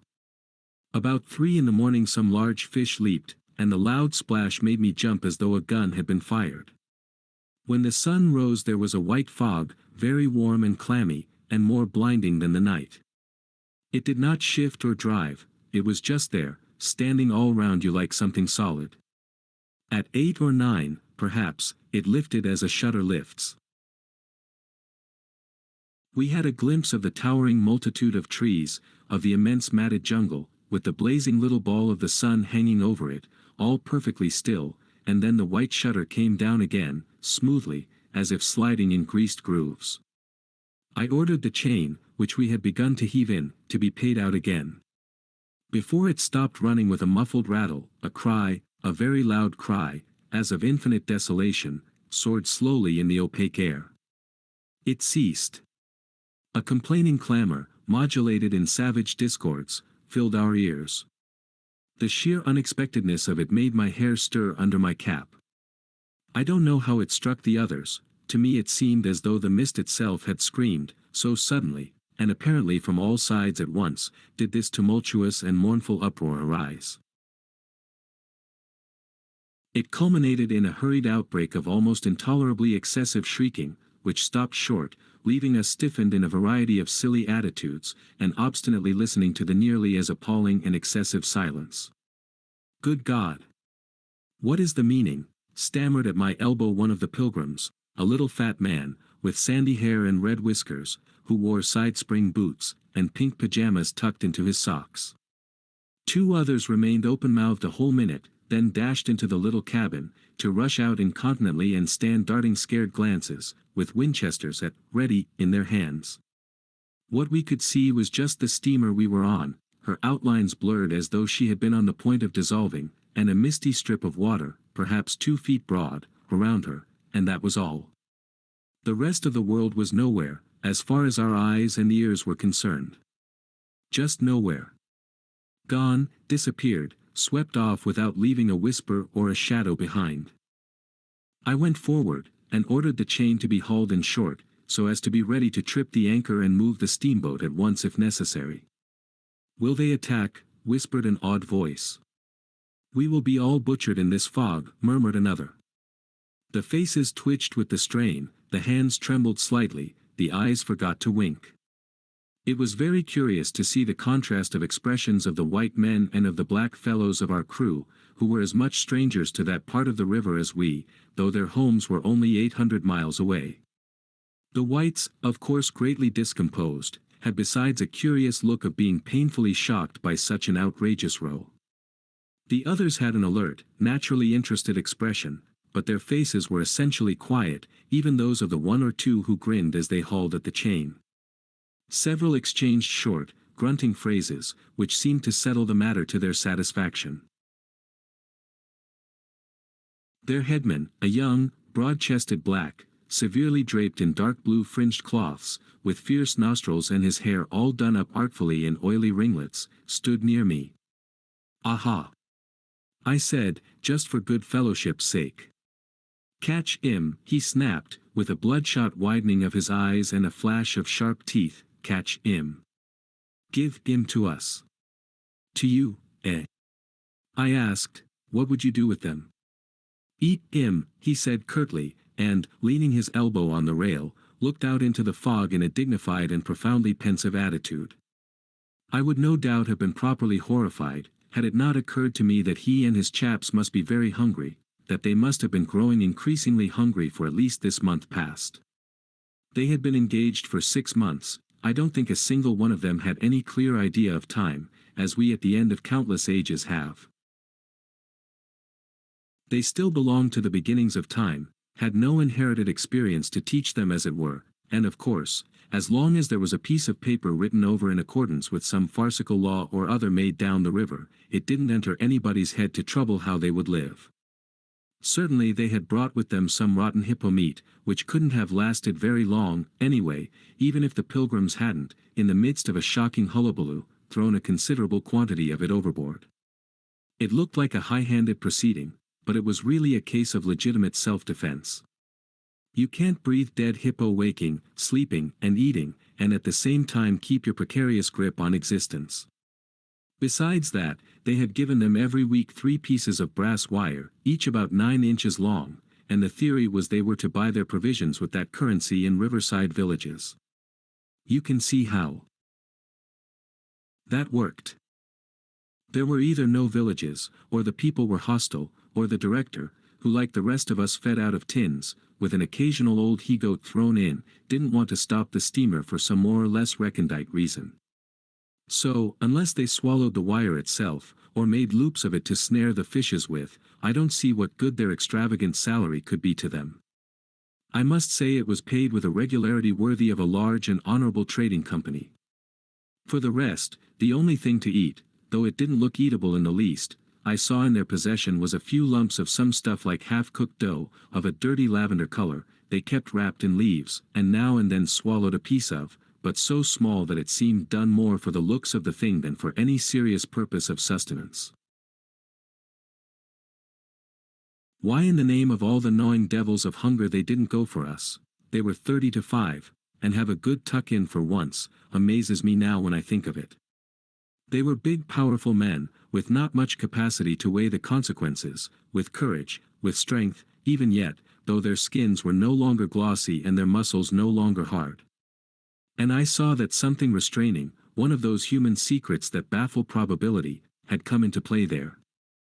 I looked at them with a swift quickening of interest, not because it occurred to me I might be eaten by them before very long, though I own to you that just then I perceived, in a new light, as it were, how unwholesome the pilgrims looked, and I hoped, yes, I positively hoped, that my aspect was not so, what shall I say, so unappetizing.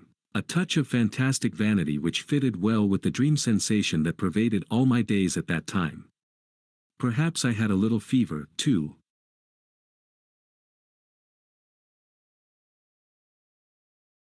One can't live with one's finger everlastingly on one's pulse.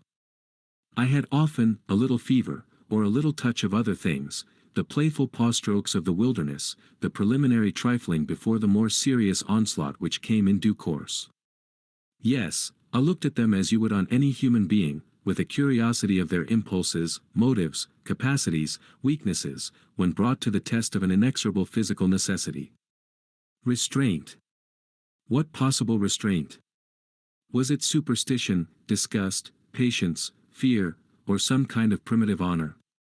No fear can stand up to hunger, no patience can wear it out, disgust simply does not exist where hunger is, and as to superstition, beliefs, and what you may call principles, they are less than chaff in a breeze. Don't you know the devilry of lingering starvation, its exasperating torment, its black thoughts, its somber and brooding ferocity? Well, I do. It takes a man all his inborn strength to fight hunger properly. It's really easier to face bereavement, dishonor, and the perdition of one's soul, than this kind of prolonged hunger. Sad, but true. And these chaps, too, had no earthly reason for any kind of scruple. Restraint. I would just as soon have expected restraint from a hyena prowling amongst the corpses of a battlefield. But there was the fact facing me, the fact dazzling, to be seen, like the foam on the depths of the sea, like a ripple on an unfathomable enigma, a mystery greater, when I thought of it, than the curious, inexplicable note of desperate grief in this savage clamor that had swept by us on the river bank, behind the blind whiteness of the fog. Two pilgrims were quarreling in hurried whispers as to which bank. Left. No, no, how can you? Right, right, of course. It is very serious, said the manager's voice behind me. I would be desolated if anything should happen to Mr. Kurtz before we came up. I looked at him, and had not the slightest doubt he was sincere. He was just the kind of man who would wish to preserve appearances. That was his restraint. But when he muttered something about going on at once, I did not even take the trouble to answer him. I knew, and he knew, that it was impossible. Were we to let go our hold of the bottom, we would be absolutely in the air, in space. We wouldn't be able to tell where we were going to, whether up or downstream, or across, till we fetched against one bank or the other, and then we wouldn't know at first which it was. Of course I made no move. I had no mind for a smash-up. You couldn't imagine a more deadly place for a shipwreck. Whether we drowned at once or not, we were sure to perish speedily in one way or another. I authorize you to take all the risks, he said, after a short silence.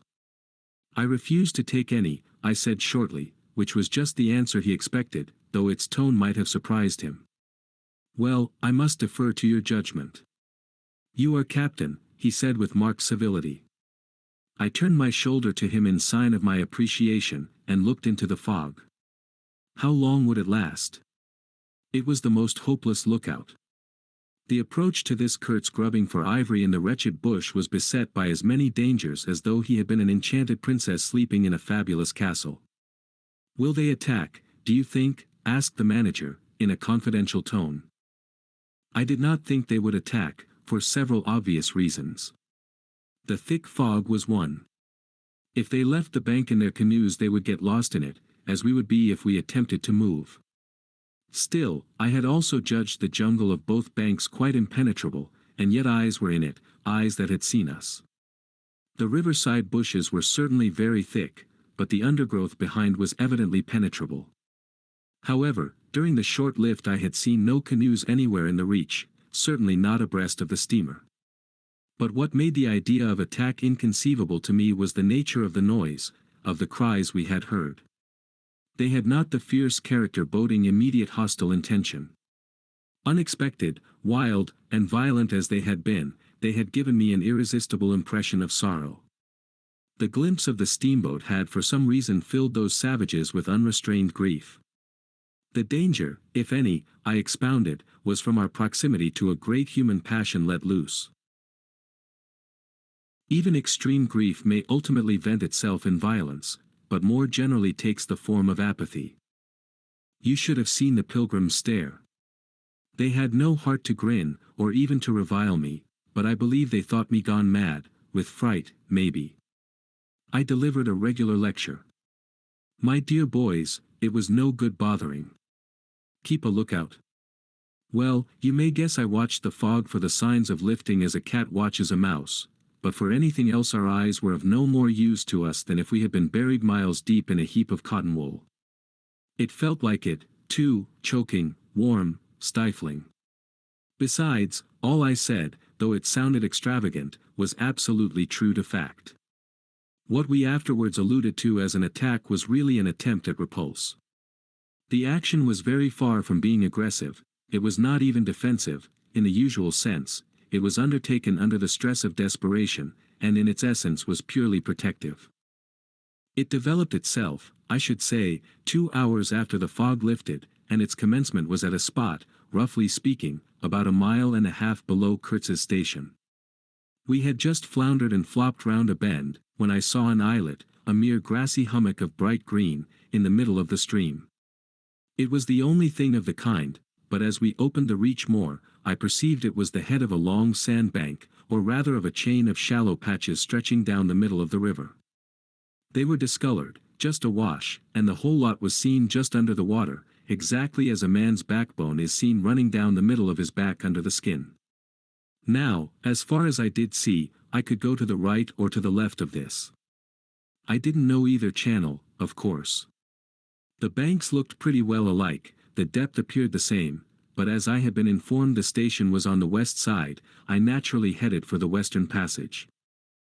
No sooner had we fairly entered it than I became aware it was much narrower than I had supposed.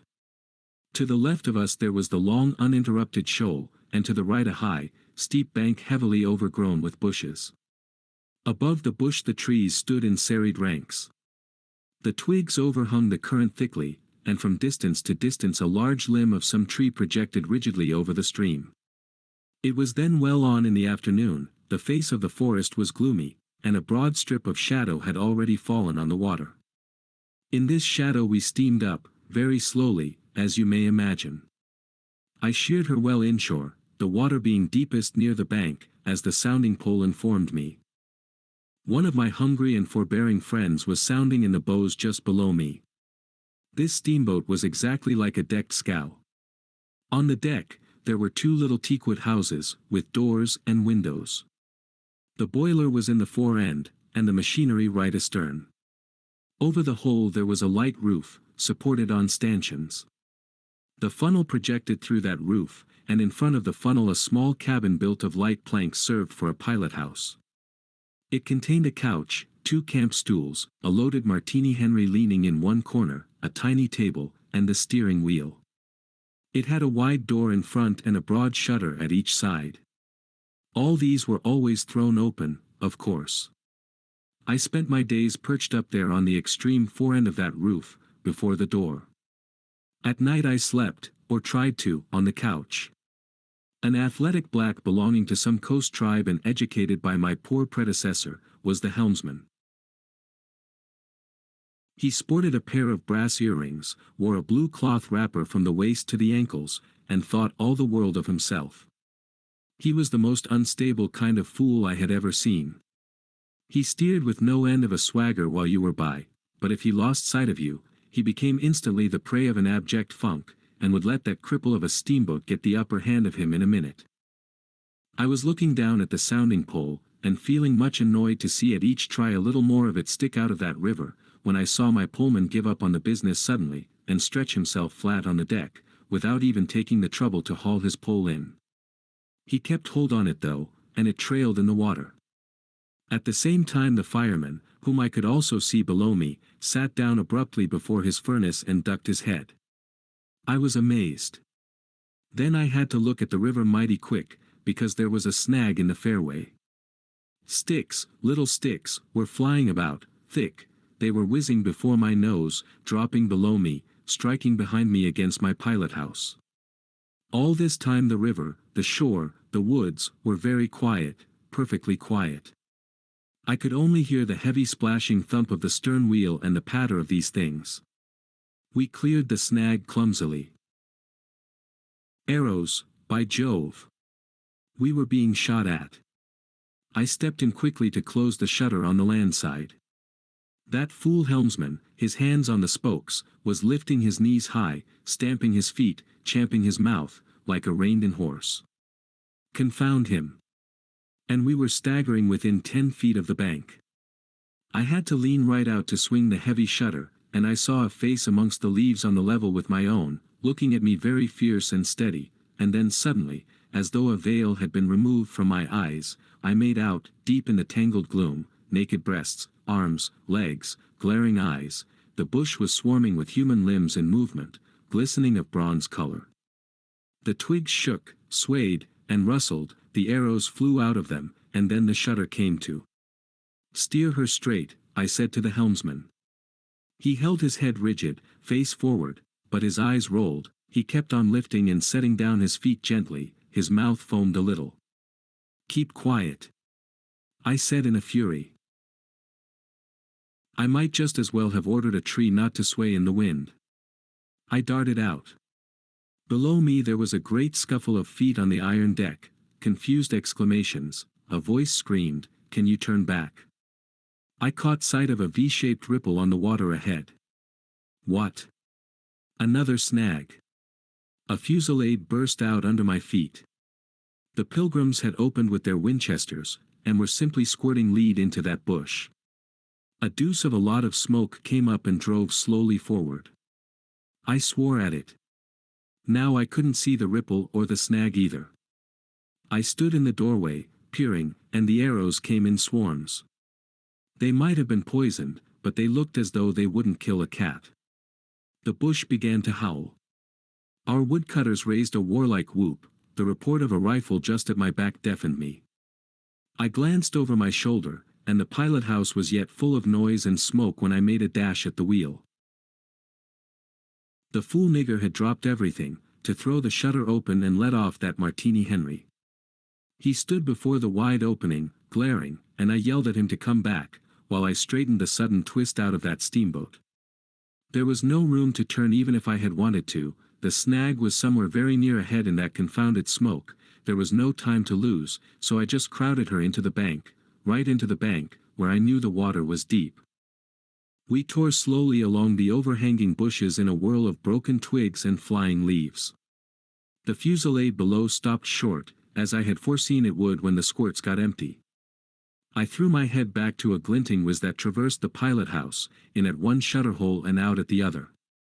Looking past that mad helmsman, who was shaking the empty rifle and yelling at the shore, I saw vague forms of men running bent double, leaping, gliding, distinct, incomplete, evanescent.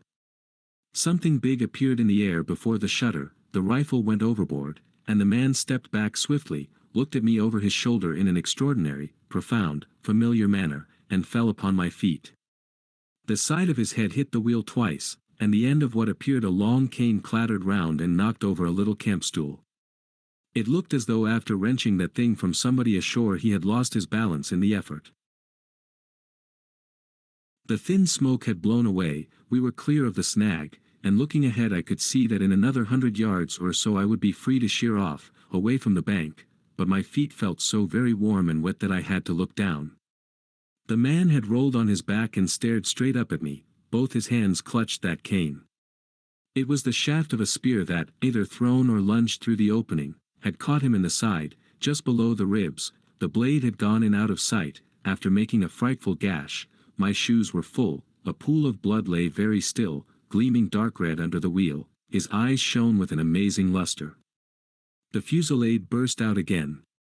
He looked at me anxiously, gripping the spear like something precious, with an air of being afraid I would try to take it away from him.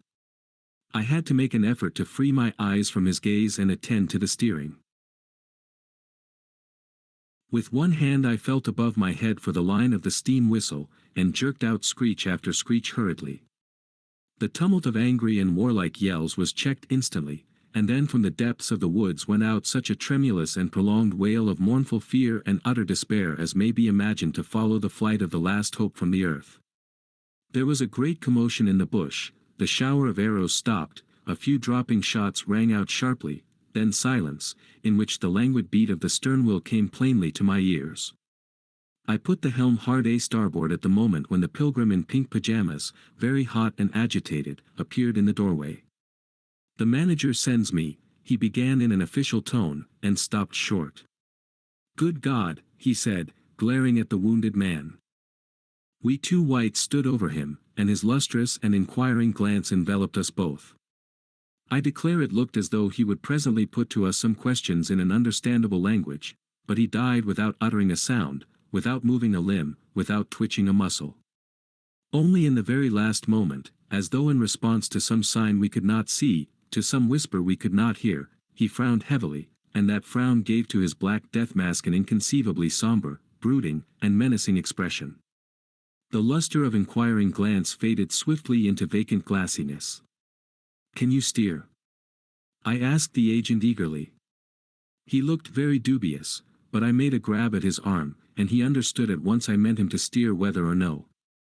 To tell you the truth, I was morbidly anxious to change my shoes and socks.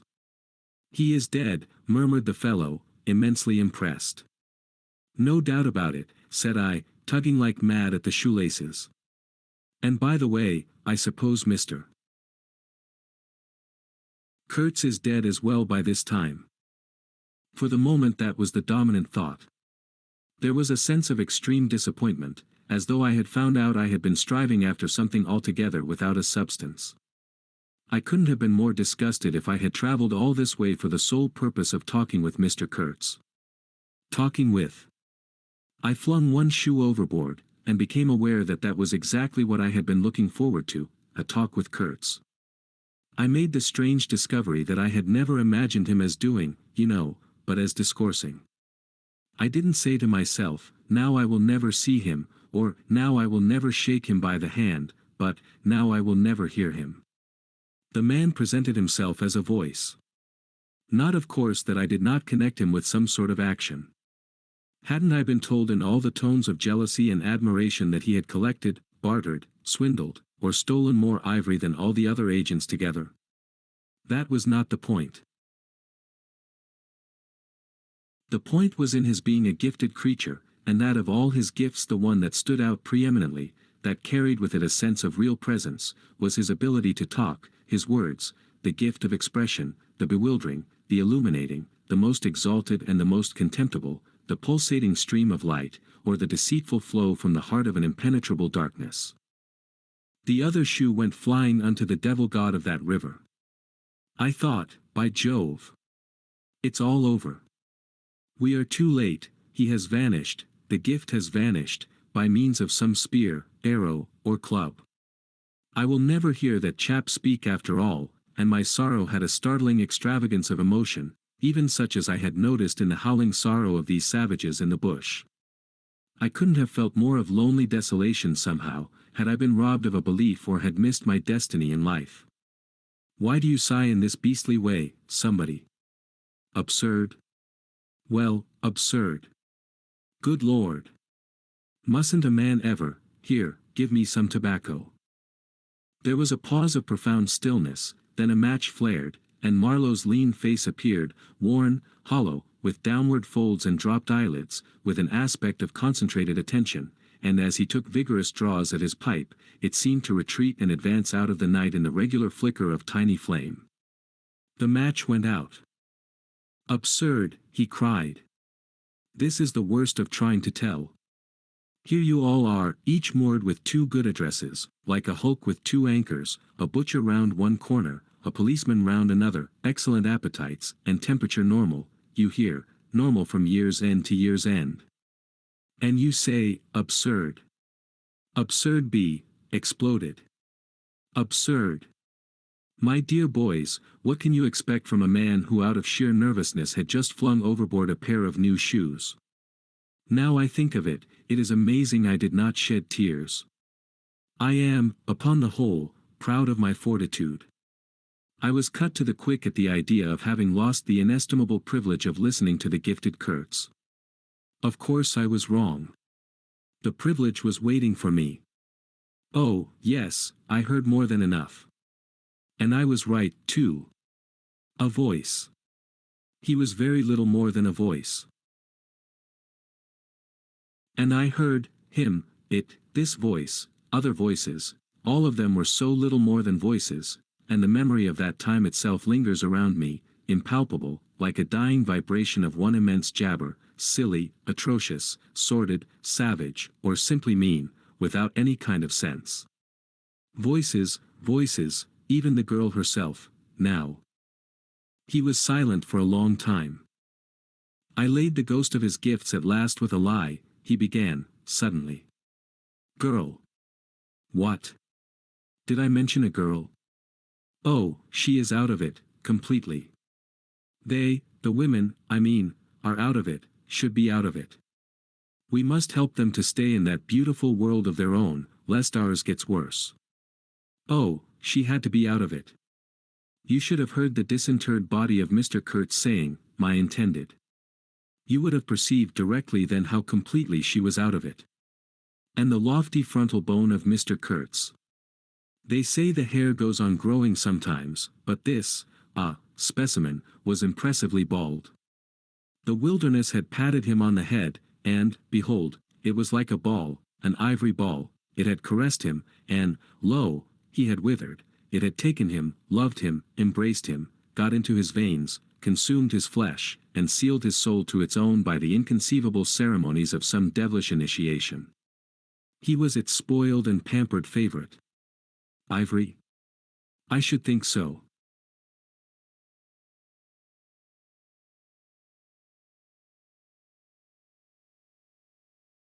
Heaps of it, stacks of it. The old mud shanty was bursting with it.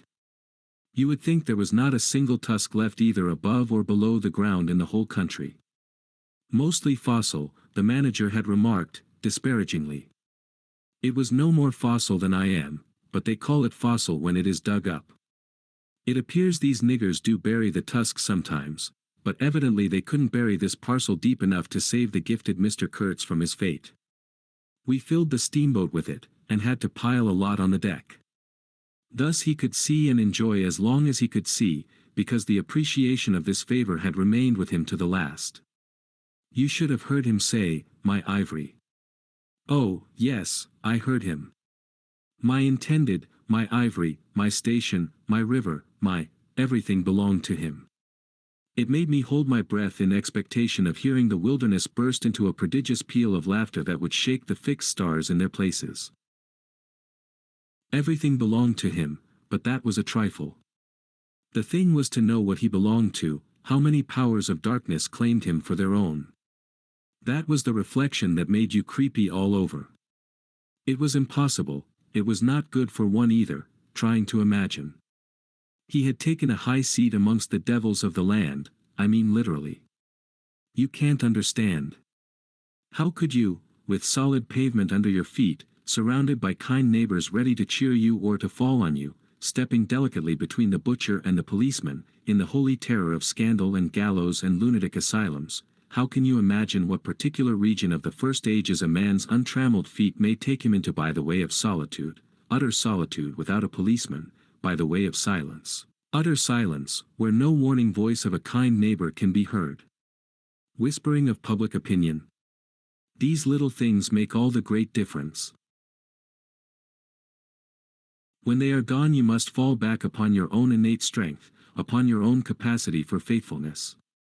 Of course you may be too much of a fool to go wrong, too dull even to know you are being assaulted by the powers of darkness. I take it, no fool ever made a bargain for his soul with the devil, the fool is too much of a fool, or the devil too much of a devil, I don't know which. Or you may be such a thunderingly exalted creature as to be altogether deaf and blind to anything but heavenly sights and sounds. Then the earth for you is only a standing place, and whether to be like this is your loss or your gain I won't pretend to say. But most of us are neither one nor the other. The earth for us is a place to live in, where we must put up with sights, with sounds, with smells, to, by Jove, breathe dead hippo, so to speak, and not be contaminated. And there, don't you see?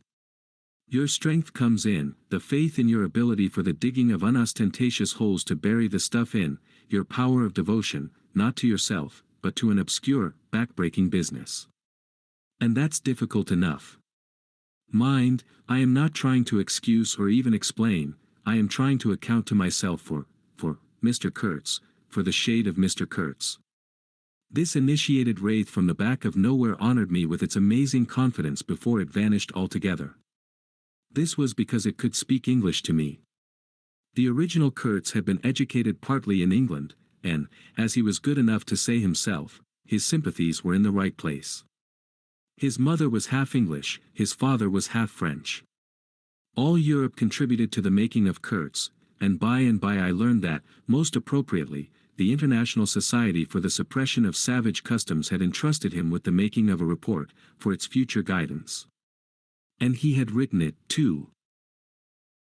I've seen it. I've read it. It was eloquent, vibrating with eloquence, but too high-strung, I think. 17 pages of close writing he had found time for. But this must have been before his, let us say, nerves, went wrong, and caused him to preside at certain midnight dances ending with unspeakable rites, which, as far as I reluctantly gathered from what I heard at various times, were offered up to him, do you understand, to Mr. Kurtz himself. But it was a beautiful piece of writing. The opening paragraph, however, in the light of later information, strikes me now as ominous. He began with the argument that we whites, from the point of development we had arrived at, must necessarily appear to them, savages, in the nature of supernatural beings, we approach them with the might of a deity, and so on, and so on. By the simple exercise of our will we can exert a power for good practically unbounded, etc., etc. From that point he soared and took me with him. The peroration was magnificent, though difficult to remember, you know. It gave me the notion of an exotic immensity ruled by an august benevolence. It made me tingle with enthusiasm. This was the unbounded power of eloquence, of words, of burning noble words. There were no practical hints to interrupt the magic current of phrases, unless a kind of note at the foot of the last page, scrawled evidently much later, in an unsteady hand, may be regarded as the exposition of a method. It was very simple, and at the end of that moving appeal to every altruistic sentiment it blazed at you, luminous and terrifying, like a flash of lightning in a serene sky, exterminate all the brutes.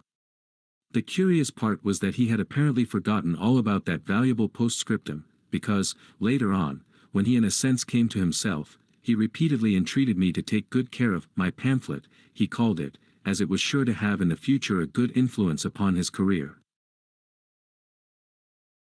I had full information about all these things, and, besides, as it turned out, I was to have the care of his memory.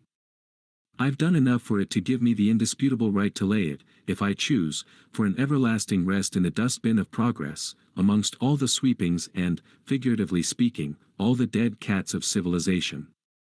But then, you see, I can't choose. He won't be forgotten. Whatever he was not common. He had the power to charm or frighten rudimentary souls into an aggravated witch dance in his honor. He could also fill the small souls of the pilgrims with bitter misgivings. He had one devoted friend at least, and he had conquered one soul in the world that was neither rudimentary nor tainted with self-seeking. No, I can't forget him, though I am not prepared to affirm the fellow was exactly worth the life we lost in getting to him. I missed my late helmsman awfully.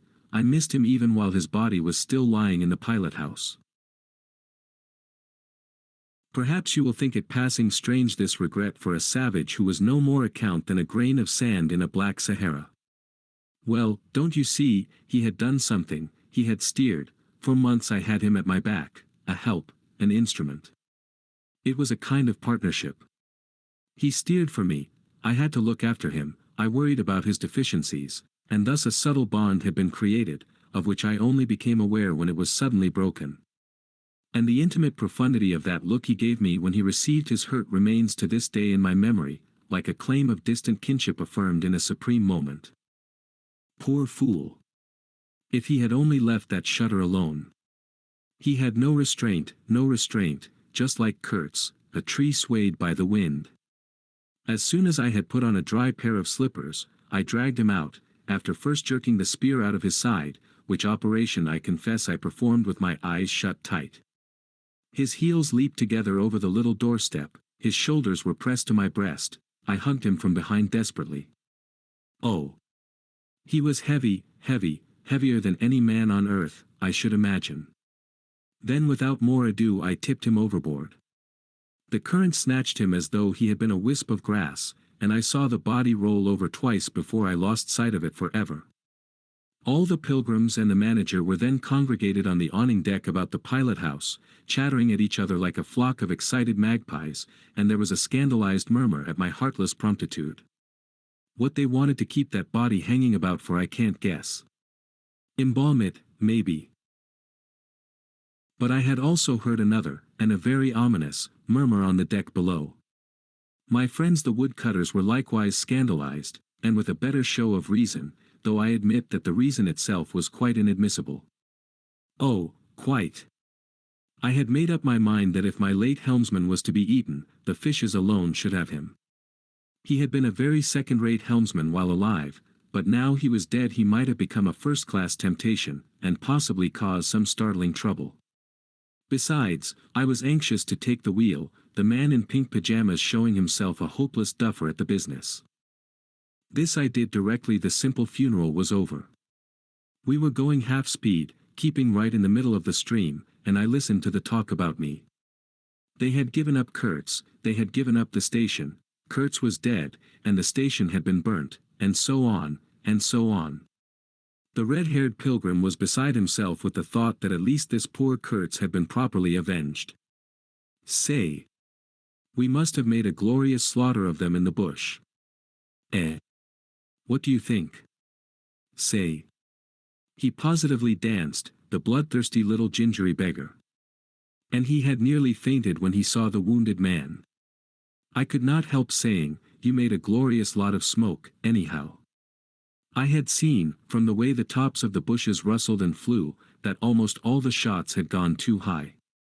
You can't hit anything unless you take aim and fire from the shoulder, but these chaps fired from the hip with their eyes shut. The retreat, I maintained, and I was right, was caused by the screeching of the steam whistle. Upon this they forgot Kurtz, and began to howl at me with indignant protests. The manager stood by the wheel murmuring confidentially about the necessity of getting well away down the river before dark at all events, when I saw in the distance a clearing on the riverside and the outlines of some sort of building. "What's this?" I asked. He clapped his hands in wonder. "The station," he cried. I edged in at once, still going half-speed. Through my glasses I saw the slope of a hill interspersed with rare trees and perfectly free from undergrowth. A long decaying building on the summit was half buried in the high grass, the large holes in the peaked roof gaped black from afar, the jungle and the woods made a background. There was no enclosure or fence of any kind, but there had been one apparently, for near the house half a dozen slim posts remained in a row, roughly trimmed, and with their upper ends ornamented with round carved balls. The rails, or whatever there had been between, had disappeared. Of course the forest surrounded all that. The river bank was clear, and on the waterside I saw a white man under a hat like a cartwheel beckoning persistently with his whole arm. Examining the edge of the forest above and below, I was almost certain I could see movements, human forms gliding here and there. I steamed past prudently, then stopped the engines and let her drift down. The man on the shore began to shout, urging us to land. "We have been attacked," screamed the manager. I know. "It's all right," yelled back the other, as cheerful as you please. "Come along. It's all right. I am glad." His aspect reminded me of something I had seen, something funny I had seen somewhere. As I maneuvered to get alongside, I was asking myself, what does this fellow look like? Suddenly I got it. He looked like a harlequin.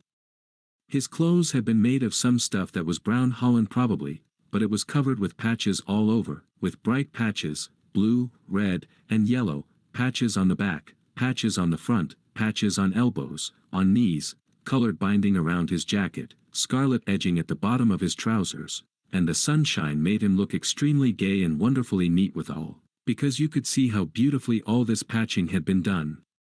A beardless, boyish face, very fair, no features to speak of, nose peeling, little blue eyes, smiles and frowns chasing each other over that open countenance like sunshine and shadow on a windswept plain. "Look out, Captain," he cried, "there's a snag lodged in here last night." What? Another snag? I confess I swore shamefully. I had nearly holed my cripple, to finish off that charming trip. The harlequin on the bank turned his little pug nose up to me. "You English?" he asked, all smiles. Are you? I shouted from the wheel. The smiles vanished, and he shook his head as if sorry for my disappointment. Then he brightened up. Never mind, he cried encouragingly. Are we in time? I asked. He is up there, he replied, with a toss of the head up the hill, and becoming gloomy all of a sudden. His face was like the autumn sky, overcast one moment and bright the next. When the manager, escorted by the pilgrims, all of them armed to the teeth, had gone to the house, this chap came on board. I say, I don't like this. These natives are in the bush, I said. He assured me earnestly it was all right. They are simple people, he added. Well, I am glad you came. It took me all my time to keep them off. But you said it was all right, I cried. Oh, they meant no harm, he said, and as I stared he corrected himself, not exactly. Then vivaciously, my faith, your pilot house wants a clean-up. In the next breath he advised me to keep enough steam on the boiler to blow the whistle in case of any trouble. One good screech will do more for you than all your rifles. They are simple people, he repeated. He rattled away at such a rate he quite overwhelmed me. He seemed to be trying to make up for lots of silence, and actually hinted, laughing, that such was the case. Don't you talk with Mr. Kurtz? I said. You don't talk with that man, you listen to him, he exclaimed with severe exultation. But now, he waved his arm, and in the twinkling of an eye was in the uttermost depths of despondency. In a moment he came up again with a jump, possessed himself of both my hands, shook them continuously, while he gabbled, brother sailor, honor, pleasure, delight, introduce myself. Russian, son of an archpriest. Government of Tambov. What? Tobacco. English tobacco, the excellent English tobacco. Now, that's brotherly. Smoke. Where's a sailor that does not smoke? The pipe soothed him, and gradually I made out he had run away from school, had gone to sea in a Russian ship, ran away again, served some time in English ships, was now reconciled with the archpriest. He made a point of that. But when one is young one must see things, gather experience, ideas, enlarge the mind. Here. I interrupted. You can never tell. Here I met Mr. Kurtz, he said, youthfully solemn and reproachful. I held my tongue after that. It appears he had persuaded a Dutch trading house on the coast to fit him out with stores and goods, and had started for the interior with a light heart and no more idea of what would happen to him than a baby. He had been wandering about that river for nearly 2 years alone, cut off from everybody and everything. I am not so young as I look. I am 25, he said. At first old Van Schuten would tell me to go to the devil, he narrated with keen enjoyment, but I stuck to him, and talked, till at last he got afraid I would talk the hind leg off his favorite dog, so he gave me some cheap things and a few guns, and told me he hoped he would never see my face again. Good old Dutchman, Van Schuten.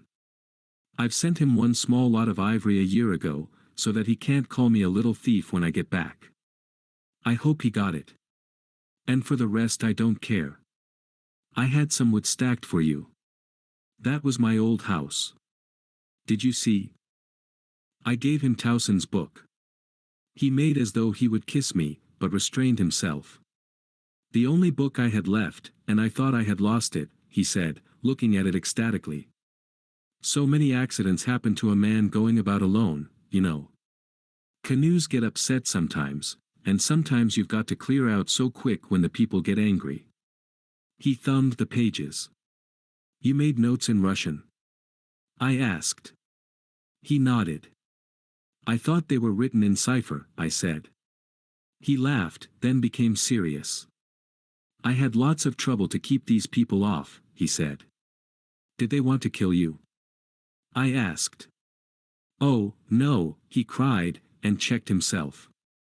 Why did they attack us? I pursued. He hesitated, then said shamefacedly, they don't want him to go. Don't they? I said curiously. He nodded a nod full of mystery and wisdom. I tell you, he cried, this man has enlarged my mind. He opened his arms wide, staring at me with his little blue eyes that were perfectly round. 3. I looked at him, lost in astonishment. There he was before me, in motley, as though he had absconded from a troupe of mimes, enthusiastic, fabulous. His very existence was improbable, inexplicable, and altogether bewildering. He was an insoluble problem. It was inconceivable how he had existed, how he had succeeded in getting so far, how he had managed to remain, why he did not instantly disappear. I went a little farther, he said, then still a little farther, till I had gone so far that I don't know how I'll ever get back. Never mind. Plenty time. I can manage. You take Kurtz away quick, quick, I tell you. The glamour of youth enveloped his party-colored rags, his destitution, his loneliness, the essential desolation of his futile wanderings. For months, for years, his life hadn't been worth a day's purchase, and there he was gallantly, thoughtlessly alive, to all appearances indestructible solely by the virtue of his few years and of his unreflecting audacity. I was seduced into something like admiration, like envy. Glamour urged him on, glamour kept him unscathed. He surely wanted nothing from the wilderness but space to breathe in and to push on through. His need was to exist, and to move onwards at the greatest possible risk, and with a maximum of privation. If the absolutely pure, uncalculating, unpractical spirit of adventure had ever ruled a human being, it ruled this bepatched youth. I almost envied him the possession of this modest and clear flame. It seemed to have consumed all thought of self so completely, that even while he was talking to you, you forgot that it was he, the man before your eyes, who had gone through these things. I did not envy him his devotion to Kurtz, though. He had not meditated over it. It came to him, and he accepted it with a sort of eager fatalism. I must say that to me it appeared about the most dangerous thing in every way he had come upon so far. They had come together unavoidably, like two ships becalmed near each other, and lay rubbing sides at last. I suppose Kurtz wanted an audience, because on a certain occasion, when encamped in the forest, they had talked all night, or more probably Kurtz had talked. We talked of everything, he said, quite transported at the recollection. I forgot there was such a thing as sleep. The night did not seem to last an hour. Everything. Everything. Of love, too. Ah, he talked to you of love. I said, much amused. It isn't what you think, he cried, almost passionately. It was in general. He made me see things. He threw his arms up. We were on deck at the time, and the headman of my woodcutters, lounging nearby, turned upon him his heavy and glittering eyes. I looked around, and I don't know why, but I assure you that never before, did this land, this river, this jungle, the very arch of this blazing sky, appear to me so hopeless and so dark, so impenetrable to human thought, so pitiless to human weakness. And, ever since, you have been with him, of course. I said. On the contrary. It appears their intercourse had been very much broken by various causes. He had, as he informed me proudly, managed to nurse Kurtz through 2 illnesses. He alluded to it as you would to some risky feat, but as a rule Kurtz wandered alone, far in the depths of the forest. Very often coming to this station, I had to wait days and days before he would turn up, he said. Ah, it was worth waiting for, sometimes. What was he doing? Exploring or what? I asked. Oh, yes, of course, he had discovered lots of villages, a lake, too. He did not know exactly in what direction, it was dangerous to inquire too much, but mostly his expeditions had been for ivory. But he had no goods to trade with by that time, I objected. There's a good lot of cartridges left even yet, he answered, looking away. To speak plainly, he raided the country, I said. He nodded. Not alone, surely. He muttered something about the villages round that lake. Kurtz got the tribe to follow him, did he? I suggested. He fidgeted a little. They adored him, he said. The tone of these words was so extraordinary that I looked at him searchingly. It was curious to see his mingled eagerness and reluctance to speak of Kurtz. The man filled his life, occupied his thoughts, swayed his emotions. "What can you expect?" he burst out. He came to them with thunder and lightning, you know, and they had never seen anything like it, and very terrible. He could be very terrible. You can't judge Mr. Kurtz as you would an ordinary man. No, no, no. Now, just to give you an idea, I don't mind telling you, he wanted to shoot me, too, one day, but I don't judge him. Shoot you? I cried. What for? Well, I had a small lot of ivory the chief of that village near my house gave me. You see, I used to shoot game for them. Well, he wanted it, and wouldn't hear reason. He declared he would shoot me unless I gave him the ivory and then cleared out of the country, because he could do so, and had a fancy for it, and there was nothing on earth to prevent him killing whom he jolly well pleased. And it was true, too. I gave him the ivory. What did I care? But I didn't clear out. No, no. I couldn't leave him.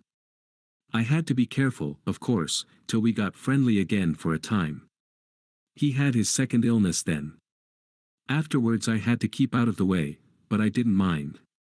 He was living for the most part in those villages on the lake. When he came down to the river, sometimes he would take to me, and sometimes it was better for me to be careful. This man suffered too much. He hated all this, and somehow he couldn't get away. When I had a chance I begged him to try and leave while there was time. I offered to go back with him.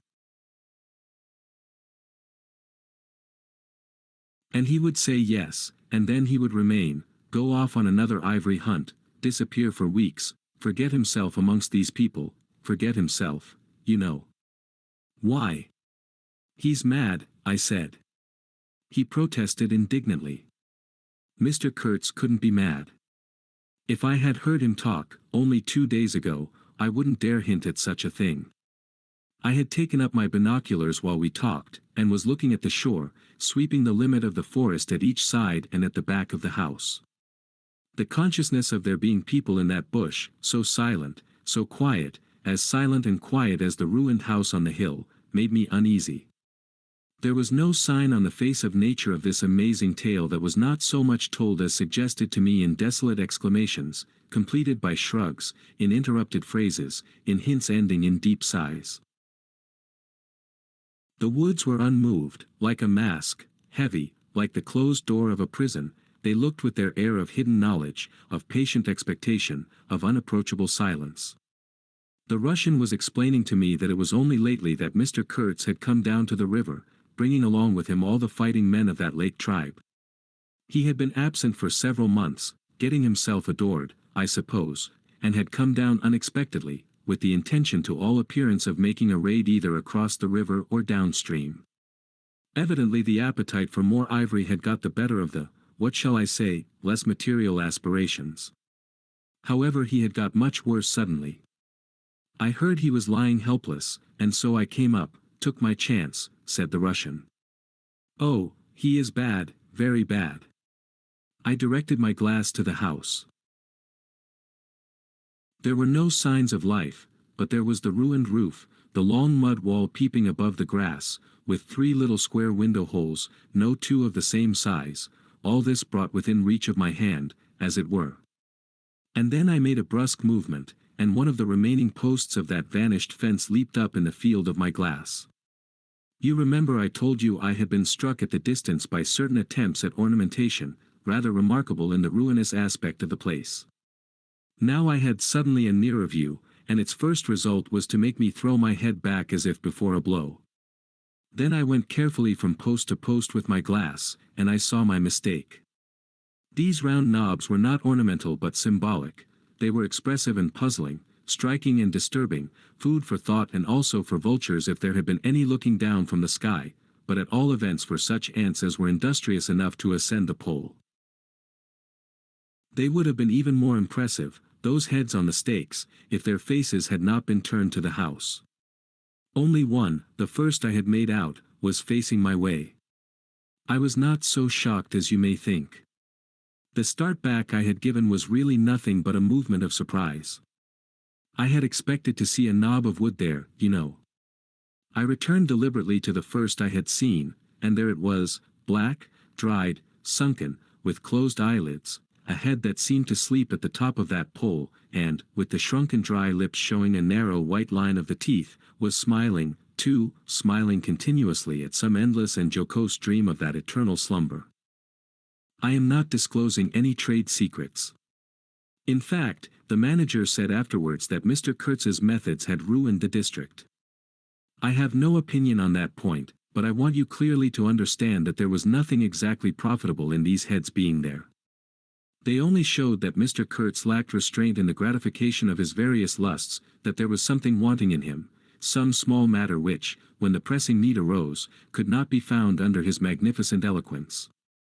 Whether he knew of this deficiency himself I can't say. I think the knowledge came to him at last, only at the very last. But the wilderness had found him out early, and had taken on him a terrible vengeance for the fantastic invasion. I think it had whispered to him things about himself which he did not know, things of which he had no conception till he took counsel with this great solitude, and the whisper had proved irresistibly fascinating. It echoed loudly within him because he was hollow at the core. I put down the glass, and the head that had appeared near enough to be spoken to seemed at once to have leaped away from me into inaccessible distance. The admirer of Mr. Kurtz was a bit crestfallen. In a hurried, indistinct voice he began to assure me he had not dared to take these, say, symbols, down. He was not afraid of the natives, they would not stir till Mr. Kurtz gave the word. His ascendancy was extraordinary. The camps of these people surrounded the place, and the chiefs came every day to see him. They would crawl. I don't want to know anything of the ceremonies used when approaching Mr. Kurtz, I shouted. Curious, this feeling that came over me that such details would be more intolerable than those heads drying on the stakes under Mr. Kurtz's windows. After all, that was only a savage sight, while I seemed at one bound to have been transported into some lightless region of subtle horrors, where pure, uncomplicated savagery was a positive relief, being something that had a right to exist, obviously, in the sunshine. The young man looked at me with surprise. I suppose it did not occur to him that Mr. Kurtz was no idol of mine. He forgot I hadn't heard any of these splendid monologues on, what was it? On love, justice, conduct of life, or what not. If it had come to crawling before Mr. Kurtz, he crawled as much as the veriest savage of them all. I had no idea of the conditions, he said, these heads were the heads of rebels. I shocked him excessively by laughing. Rebels. What would be the next definition I was to hear? There had been enemies, criminals, workers, and these were rebels. Those rebellious heads looked very subdued to me on their sticks. You don't know how such a life tries a man like Kurtz, cried Kurtz's last disciple. Well, and you? I said. I am a simple man. I have no great thoughts. I want nothing from anybody. How can you compare me to? His feelings were too much for speech, and suddenly he broke down. I don't understand, he groaned. I've been doing my best to keep him alive, and that's enough. I had no hand in all this. I have no abilities. There hasn't been a drop of medicine or a mouthful of invalid food for months here. He was shamefully abandoned. A man like this, with such ideas. Shamefully. Shamefully. I haven't slept for the last 10 nights. His voice lost itself in the calm of the evening. The long shadows of the forest had slipped downhill while we talked, had gone far beyond the ruined hovel, beyond the symbolic row of stakes. All this was in the gloom, while we down there were yet in the sunshine, and the stretch of the river abreast of the clearing glittered in a still and dazzling splendor, with a murky and overshadowed bend above and below. Not a living soul was seen on the shore. The bushes did not rustle. Suddenly round the corner of the house a group of men appeared, as though they had come up from the ground. They waded waist-deep in the grass, in a compact body, bearing an improvised stretcher in their midst. Instantly, in the emptiness of the landscape, a cry arose whose shrillness pierced the still air like a sharp arrow flying straight to the very heart of the land, and, as if by enchantment, streams of human beings, of naked human beings, with spears in their hands, with bows, with shields, with wild glances and savage movements, were poured into the clearing by the dark-faced and pensive forest. The bushes shook, the grass swayed for a time, and then everything stood still in attentive immobility. "Now, if he does not say the right thing to them we are all done for," said the Russian at my elbow. The knot of men with the stretcher had stopped, too, halfway to the steamer, as if petrified. I saw the man on the stretcher sit up, lank and with an uplifted arm, above the shoulders of the bearers. "Let us hope that the man who can talk so well of love in general will find some particular reason to spare us this time," I said. I resented bitterly the absurd danger of our situation, as if to be at the mercy of that atrocious phantom had been a dishonoring necessity. I could not hear a sound, but through my glasses I saw the thin arm extended commandingly, the lower jaw moving, the eyes of that apparition shining darkly far in its bony head that nodded with grotesque jerks. Kurtz, Kurtz, that means short in German, don't it? Well, the name was as true as everything else in his life, and death. He looked at least 7 feet long.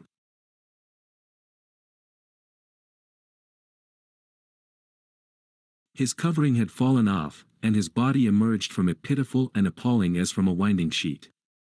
I could see the cage of his ribs all astir, the bones of his arm waving. It was as though an animated image of death carved out of old ivory had been shaking its hand with menaces at a motionless crowd of men made of dark and glittering bronze. I saw him open his mouth wide. It gave him a weirdly voracious aspect, as though he had wanted to swallow all the air, all the earth, all the men before him. A deep voice reached me faintly. He must have been shouting. He fell back suddenly. The stretcher shook as the bearers staggered forward again, and almost at the same time I noticed that the crowd of savages was vanishing without any perceptible movement of retreat, as if the forest that had ejected these beings so suddenly had drawn them in again as the breath is drawn in a long aspiration. Some of the pilgrims behind the stretcher carried his arms, 2 shotguns, a heavy rifle, and a light revolver carbine, the thunderbolts of that pitiful Jupiter. The manager bent over him murmuring as he walked beside his head. They laid him down in one of the little cabins, just a room for a bed place and a camp stool or two, you know. We had brought his belated correspondence, and a lot of torn envelopes and open letters littered his bed. His hand roamed feebly amongst these papers. I was struck by the fire of his eyes and the composed languor of his expression. It was not so much the exhaustion of disease. He did not seem in pain. This shadow looked satiated and calm, as though for the moment it had had its fill of all the emotions. He rustled one of the letters, and looking straight in my face said, "I am glad. Somebody had been writing to him about me." These special recommendations were turning up again. The volume of tone he emitted without effort, almost without the trouble of moving his lips, amazed me. A voice. A voice. It was grave, profound, vibrating, while the man did not seem capable of a whisper. However, he had enough strength in him, factitious no doubt, to very nearly make an end of us, as you shall hear directly. The manager appeared silently in the doorway. I stepped out at once and he drew the curtain after me. The Russian, eyed curiously by the pilgrims, was staring at the shore. I followed the direction of his glance. Dark human shapes could be made out in the distance, flitting indistinctly against the gloomy border of the forest, and near the river 2 bronze figures, leaning on tall spears, stood in the sunlight under fantastic headdresses of spotted skins, warlike and still in statuesque repose. And from right to left along the lighted shore moved a wild and gorgeous apparition of a woman. She walked with measured steps, draped in striped and fringed cloths, treading the earth proudly, with a slight jingle and flash of barbarous ornaments. She carried her head high, her hair was done in the shape of a helmet, she had brass leggings to the knee, brass wire gauntlets to the elbow, a crimson spot on her tawny cheek, innumerable necklaces of glass beads on her neck, bizarre things, charms, gifts of which men, that hung about her, glittered and trembled at every step. She must have had the value of several elephant tusks upon her. She was savage and superb, wild-eyed and magnificent. There was something ominous and stately in her deliberate progress. And in the hush that had fallen suddenly upon the whole sorrowful land, the immense wilderness, the colossal body of the fecund and mysterious life seemed to look at her, pensive, as though it had been looking at the image of its own tenebrous and passionate soul. She came abreast of the steamer, stood still, and faced us. Her long shadow fell to the water's edge. Her face had a tragic and fierce aspect of wild sorrow and of dumb pain mingled with the fear of some struggling, half-shaped resolve. She stood looking at us without a stir, and like the wilderness itself, with an air of brooding over an inscrutable purpose. A whole minute passed, and then she made a step forward. There was a low jingle, a glint of yellow metal, a sway of fringed draperies, and she stopped as if her heart had failed her. The young fellow by my side growled. The pilgrims murmured at my back. She looked at us all as if her life had depended upon the unswerving steadiness of her glance. Suddenly she opened her bared arms and threw them up rigid above her head, as though in an uncontrollable desire to touch the sky, and at the same time the swift shadows darted out on the earth, swept around on the river, gathering the steamer into a shadowy embrace. A formidable silence hung over the scene. She turned away slowly, walked on, following the bank, and passed into the bushes to the left. Once only her eyes gleamed back at us in the dusk of the thickets before she disappeared. If she had offered to come aboard, I really think I would have tried to shoot her, said the man of patches, nervously. I have been risking my life every day for the last fortnight to keep her out of the house. She got in one day and kicked up a row about those miserable rags I picked up in the storeroom to mend my clothes with. I wasn't decent. At least it must have been that, for she talked like a fury to Kurtz for an hour, pointing at me now and then. I don't understand the dialect of this tribe. Luckily for me, I fancy Kurtz felt too ill that day to care, or there would have been mischief. I don't understand. No, it's too much for me. Ah, well, it's all over now. At this moment I heard Kurtz's deep voice behind the curtain. Save me, save the ivory, you mean? Don't tell me. Save me. Why, I've had to save you. You are interrupting my plans now. Sick. Sick. Not so sick as you would like to believe. Never mind. I'll carry my ideas out yet. I will return. I'll show you what can be done. You with your little peddling notions, you are interfering with me. I will return. The manager came out. He did me the honor to take me under the arm and lead me aside. He is very low, he said. He considered it necessary to sigh, but neglected to be consistently sorrowful. We have done all we could for him, haven't we? But there is no disguising the fact, Mr. Kurtz has done more harm than good to the company. He did not see the time was not ripe for vigorous action. Cautiously, that's my principle. We must be cautious yet. The district is closed to us for a time. Deplorable. Upon the whole, the trade will suffer. I don't deny there is a remarkable quantity of ivory, mostly fossil. We must save it, at all events, but look how precarious the position is, and why. Because the method is unsound. Do you, said I, looking at the shore, call it unsound method? Without doubt, he exclaimed hotly. Don't you? No method at all, I murmured after a while. Exactly, he exulted. I anticipated this. Shows a complete want of judgment. It is my duty to point it out in the proper quarter. Oh, said I, that fellow, what's his name, the brickmaker, will make a readable report for you. He appeared confounded for a moment. It seemed to me I had never breathed an atmosphere so vile, and I turned mentally to Kurtz for relief, positively for relief. Nevertheless, I think Mr. Kurtz is a remarkable man, I said with emphasis.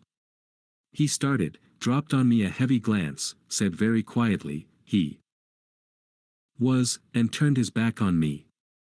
My hour of favor was over. I found myself lumped along with Kurtz as a partisan of methods for which the time was not ripe. I was unsound. Ah! But it was something to have at least a choice of nightmares. I had turned to the wilderness really, not to Mr. Kurtz, who, I was ready to admit, was as good as buried. And for a moment it seemed to me as if I also were buried in a vast grave full of unspeakable secrets. I felt an intolerable weight oppressing my breast, the smell of the damp earth, the unseen presence of victorious corruption, the darkness of an impenetrable night. The Russian tapped me on the shoulder. I heard him mumbling and stammering something about, brother Seaman, couldn't conceal, knowledge of matters that would affect Mr. Kurtz's reputation. I waited. For him evidently Mr. Kurtz was not in his grave. I suspect that for him Mr. Kurtz was one of the immortals.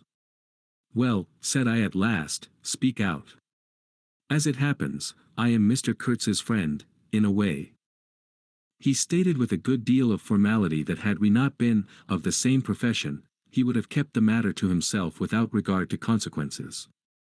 He suspected there was an active ill will towards him on the part of these white men that, you are right, I said, remembering a certain conversation I had overheard. The manager thinks you ought to be hanged. He showed a concern at this intelligence which amused me at first. I had better get out of the way quietly, he said earnestly. I can do no more for Kurtz now, and they would soon find some excuse. What's to stop them? There's a military post 300 miles from here. Well, upon my word, said I, perhaps you had better go if you have any friends amongst the savages nearby. Plenty, he said. They are simple people, and I want nothing, you know. He stood biting his lip. Then, I don't want any harm to happen to these whites here, but of course I was thinking of Mr. Kurtz's reputation, but you are a brother seaman and, all right, said I, after a time. Mr. Kurtz's reputation is safe with me. I did not know how truly I spoke. He informed me, lowering his voice, that it was Kurtz who had ordered the attack to be made on the steamer. He hated sometimes the idea of being taken away, and then again. But I don't understand these matters. I am a simple man. He thought it would scare you away, that you would give it up, thinking him dead. I could not stop him. Oh, I had an awful time of it this last month. Very well, I said. He is all right now. Yes, he muttered, not very convinced apparently. Thanks, said I shall keep my eyes open. But quiet, he urged anxiously. It would be awful for his reputation if anybody here. I promised a complete discretion with great gravity. I have a canoe and 3 black fellows waiting not very far. I am off. Could you give me a few Martini Henry cartridges? I could, and did, with proper secrecy. He helped himself, with a wink at me, to a handful of my tobacco. Between sailors, you know, good English tobacco. At the door of the pilot house he turned round. I say, haven't you a pair of shoes you could spare? He raised one leg. Look. The soles were tied with knotted strings sandalwise under his bare feet. I rooted out an old pair, at which he looked with admiration before tucking it under his left arm. One of his pockets, bright red, was bulging with cartridges, from the other, dark blue, peeped Towson's inquiry, etc., etc. He seemed to think himself excellently well equipped for a renewed encounter with the wilderness. Ah! I'll never meet such a man again. You ought to have heard him recite poetry, his own, too, it was, he told me. Poetry. He rolled his eyes at the recollection of these delights. Oh, he enlarged my mind. Goodbye, said I. He shook hands and vanished in the night. Sometimes I ask myself whether I had ever really seen him, whether it was possible to meet such a phenomenon. When I woke up shortly after midnight his warning came to my mind with its hint of danger that seemed, in the starred darkness, real enough to make me get up for the purpose of having a look round. On the hill a big fire burned, illuminating fitfully a crooked corner of the station house. One of the agents with a picket of a few of our blacks, armed for the purpose, was keeping guard over the ivory, but deep within the forest, red gleams that wavered, that seemed to sink and rise from the ground amongst confused columnar shapes of intense blackness, showed the exact position of the camp where Mr. Kurtz's adorers were keeping their uneasy vigil. The monotonous beating of a big drum filled the air with muffled shocks and a lingering vibration. A steady droning sound of many men chanting each to himself some weird incantation came out from the black, flat wall of the woods as the humming of bees comes out of a hive, and had a strange narcotic effect upon my half-awake senses. I believe I dozed off leaning over the rail, till an abrupt burst of yells, an overwhelming outbreak of a pent-up and mysterious frenzy, woke me up in a bewildered wonder. It was cut short all at once, and the low droning went on with an effect of audible and soothing silence. I glanced casually into the little cabin. A light was burning within, but Mr. Kurtz was not there. I think I would have raised an outcry if I had believed my eyes. But I didn't believe them at first, the thing seemed so impossible. The fact is I was completely unnerved by a sheer blank fright, pure abstract terror, unconnected with any distinct shape of physical danger. What made this emotion so overpowering was, how shall I define it, the moral shock I received, as if something altogether monstrous, intolerable to thought and odious to the soul, had been thrust upon me unexpectedly. This lasted of course the merest fraction of a second, and then the usual sense of commonplace, deadly danger, the possibility of a sudden onslaught and massacre, or something of the kind, which I saw impending, was positively welcome and composing. It pacified me, in fact, so much that I did not raise an alarm. There was an agent buttoned up inside an ulster and sleeping on a chair on deck within 3 feet of me. The yells had not awakened him, he snored very slightly. I left him to his slumbers and leaped ashore. I did not betray Mr. Kurtz, it was ordered I should never betray him, it was written I should be loyal to the nightmare of my choice. I was anxious to deal with this shadow by myself alone, and to this day I don't know why I was so jealous of sharing with anyone the peculiar blackness of that experience. As soon as I got on the bank I saw a trail, a broad trail through the grass. I remember the exultation with which I said to myself, "He can't walk, he is crawling on all fours, I've got him." The grass was wet with dew. I strode rapidly with clenched fists. I fancy I had some vague notion of falling upon him and giving him a drubbing. I don't know. I had some imbecile thoughts. The knitting old woman with the cat obtruded herself upon my memory as a most improper person to be sitting at the other end of such an affair. I saw a row of pilgrims squirting lead in the air out of Winchesters held to the hip. I thought I would never get back to the steamer, and imagined myself living alone and unarmed in the woods to an advanced age. Such silly things, you know. And I remember I confounded the beat of the drum with the beating of my heart, and was pleased at its calm regularity. I kept to the track though, then stopped to listen. The night was very clear, a dark blue space, sparkling with dew and starlight, in which black things stood very still. I thought I could see a kind of motion ahead of me. I was strangely cocksure of everything that night. I actually left the track and ran in a wide semicircle, I verily believe chuckling to myself, so as to get in front of that stir, of that motion I had seen, if indeed I had seen anything. I was circumventing Kurtz as though it had been a boyish game. I came upon him, and, if he had not heard me coming, I would have fallen over him, too, but he got up in time. He rose, unsteady, long, pale, indistinct, like a vapor exhaled by the earth, and swayed slightly, misty and silent before me, while at my back the fires loomed between the trees, and the murmur of many voices issued from the forest. I had cut him off cleverly, but when actually confronting him I seemed to come to my senses, I saw the danger in its right proportion. It was by no means over yet. Suppose he began to shout. Though he could hardly stand, there was still plenty of vigor in his voice. "Go away, hide yourself," he said, in that profound tone. It was very awful. I glanced back. We were within 30 yards from the nearest fire. A black figure stood up, strode on long black legs, waving long black arms, across the glow. It had horns, antelope horns, I think, on its head. Some sorcerer, some witch man, no doubt, it looked fiend-like enough. "Do you know what you are doing?" I whispered. "Perfectly," he answered, raising his voice for that single word. It sounded to me far off and yet loud, like a hail through a speaking trumpet. "If he makes a row we are lost," I thought to myself. This clearly was not a case for fisticuffs, even apart from the very natural aversion I had to beat that shadow, this wandering and tormented thing. "You will be lost," I said, "utterly lost. One gets sometimes such a flash of inspiration, you know." I did say the right thing, though indeed he could not have been more irretrievably lost than he was at this very moment, when the foundations of our intimacy were being laid, to endure, even to the end, even beyond. "I had immense plans," he muttered irresolutely. "Yes," said I, "but if you try to shout I'll smash your head with." There was not a stick or a stone near. "I will throttle you for good," I corrected myself.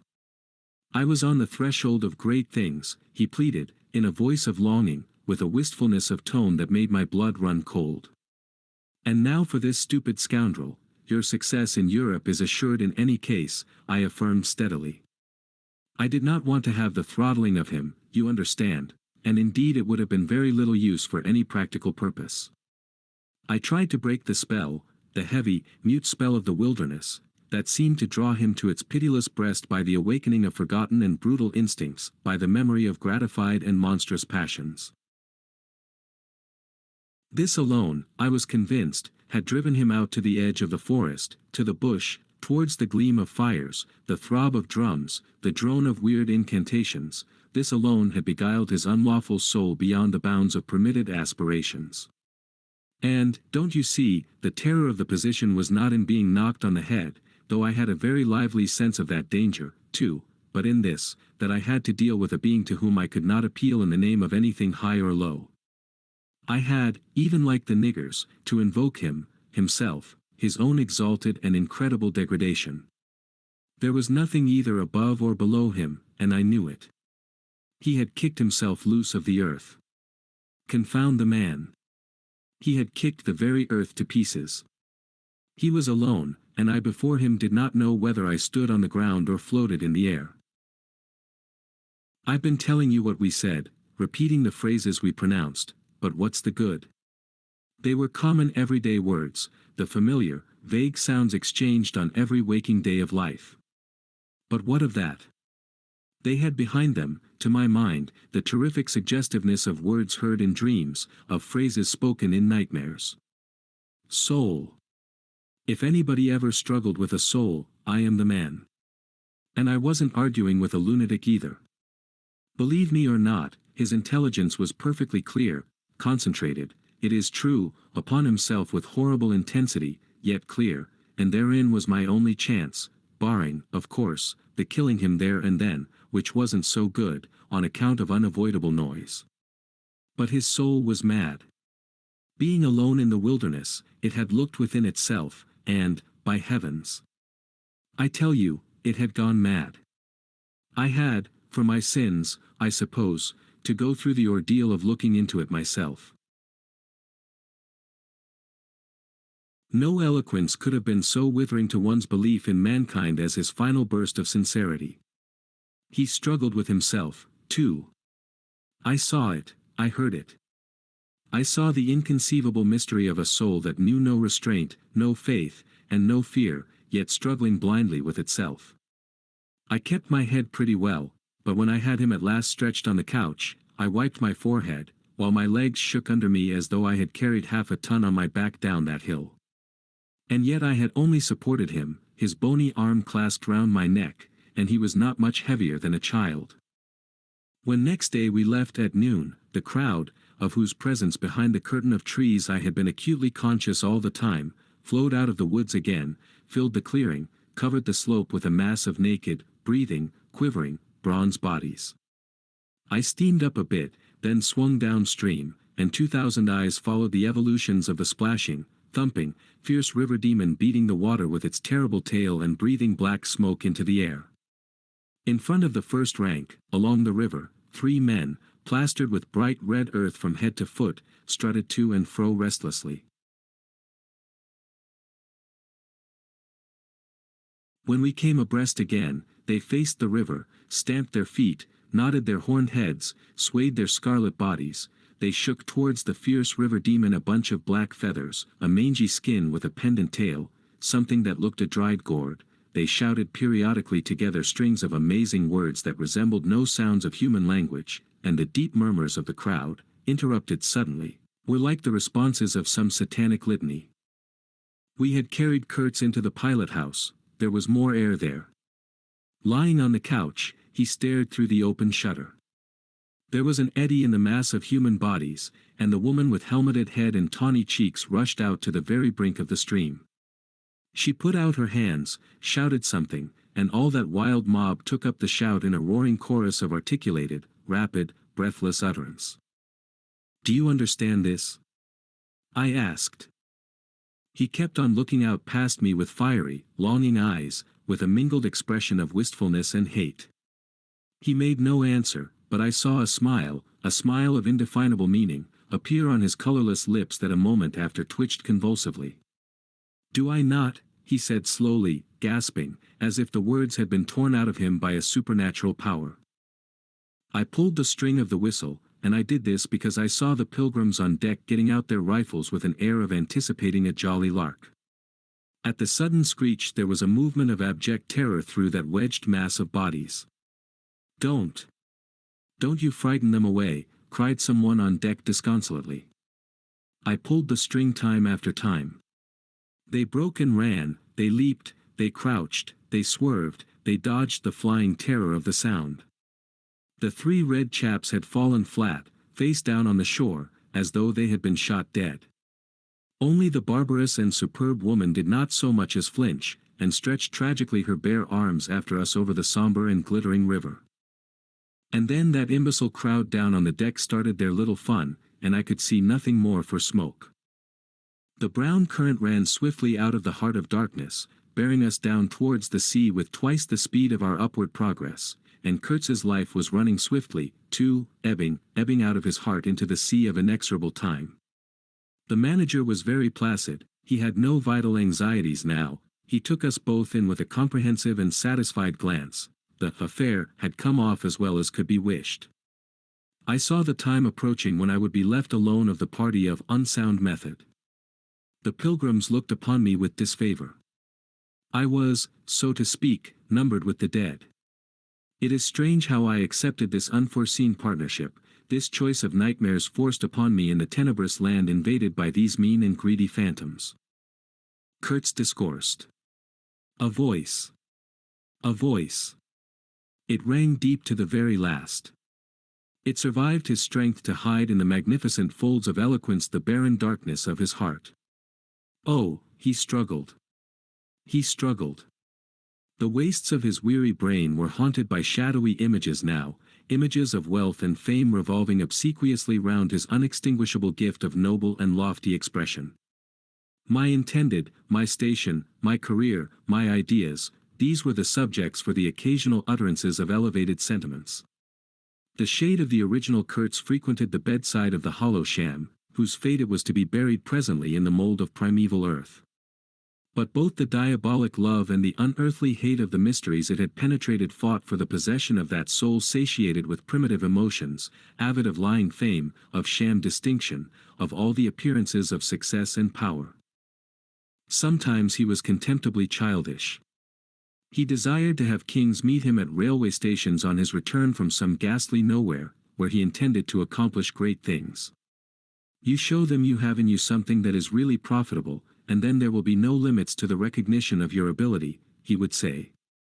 Of course you must take care of the motives, right motives, always. The long reaches that were like one and the same reach, monotonous bends that were exactly alike, slipped past the steamer with their multitude of secular trees looking patiently after this grimy fragment of another world, the forerunner of change, of conquest, of trade, of massacres, of blessings. I looked ahead, piloting. "Close the shutter," said Kurtz suddenly one day, "I can't bear to look at this." I did so. There was a silence. Oh, but I will wring your heart yet, he cried at the invisible wilderness. We broke down, as I had expected, and had to lie up for repairs at the head of an island. This delay was the first thing that shook Kurtz's confidence. One morning he gave me a packet of papers and a photograph, the lot tied together with a shoestring. "Keep this for me," he said. "This noxious fool," meaning the manager, "is capable of prying into my boxes when I am not looking." In the afternoon I saw him. He was lying on his back with closed eyes, and I withdrew quietly, but I heard him mutter, "Live rightly, die, die." I listened. There was nothing more. Was he rehearsing some speech in his sleep, or was it a fragment of a phrase from some newspaper article? He had been writing for the papers and meant to do so again, for the furthering of my ideas. It's a duty. His was an impenetrable darkness. I looked at him as you peer down at a man who is lying at the bottom of a precipice where the sun never shines. But I had not much time to give him, because I was helping the engine driver to take to pieces the leaky cylinders, to straighten a bent connecting rod, and in other such matters. I lived in an infernal mess of rust, filings, nuts, bolts, spanners, hammers, ratchet drills, things I abominate, because I don't get on with them. I tended the little forge we fortunately had aboard. I toiled wearily in a wretched scrap heap, unless I had the shakes too bad to stand. One evening coming in with a candle I was startled to hear him say a little tremulously, "I am lying here in the dark waiting for death." The light was within a foot of his eyes. I forced myself to murmur, "Oh, nonsense," and stood over him as if transfixed. Anything approaching the change that came over his features I have never seen before, and hope never to see again. Oh, I wasn't touched. I was fascinated. It was as though a veil had been rent. I saw on that ivory face the expression of somber pride, of ruthless power, of craven terror, of an intense and hopeless despair. Did he live his life again in every detail of desire, temptation, and surrender during that supreme moment of complete knowledge? He cried in a whisper at some image, at some vision. He cried out twice, a cry that was no more than a breath.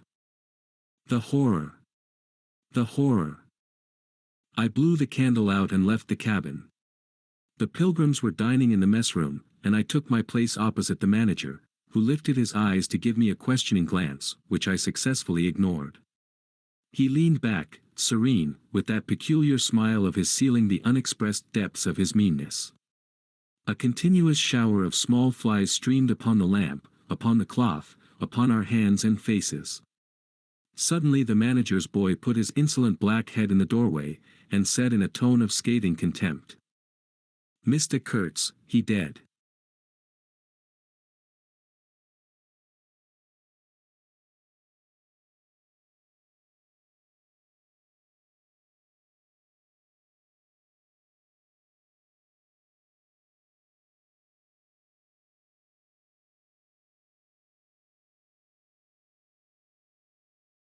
However, as you see, I did not go to join Kurtz there and then.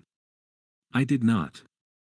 I remained to dream the nightmare out to the end, and to show my loyalty to Kurtz once more. Destiny. My destiny. Droll thing life is, that mysterious arrangement of merciless logic for a futile purpose. The most you can hope from it is some knowledge of yourself, that comes too late, a crop of unextinguishable regrets. I have wrestled with death. It is the most unexciting contest you can imagine. It takes place in an impalpable grayness, with nothing underfoot, with nothing around, without spectators, without clamor, without glory, without the great desire of victory, without the great fear of defeat, in a sickly atmosphere of tepid skepticism, without much belief in your own right and still less in that of your adversary. If such is the form of ultimate wisdom, then life is a greater riddle than some of us think it to be. I was within a hair's breadth of the last opportunity for pronouncement, and I found with humiliation that probably I would have nothing to say. This is the reason why I affirm that Kurtz was a remarkable man. He had something to say. He said it. Since I had peeped over the edge myself, I understand better the meaning of his stare, that could not see the flame of the candle, but was wide enough to embrace the whole universe, piercing enough to penetrate all the hearts that beat in the darkness. He had summed up, he had judged. The horror. He was a remarkable man.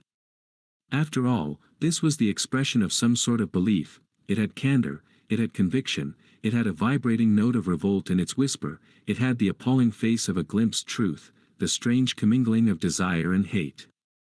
And it is not my own extremity I remember best, a vision of grayness without form filled with physical pain, and a careless contempt for the evanescence of all things, even of this pain itself.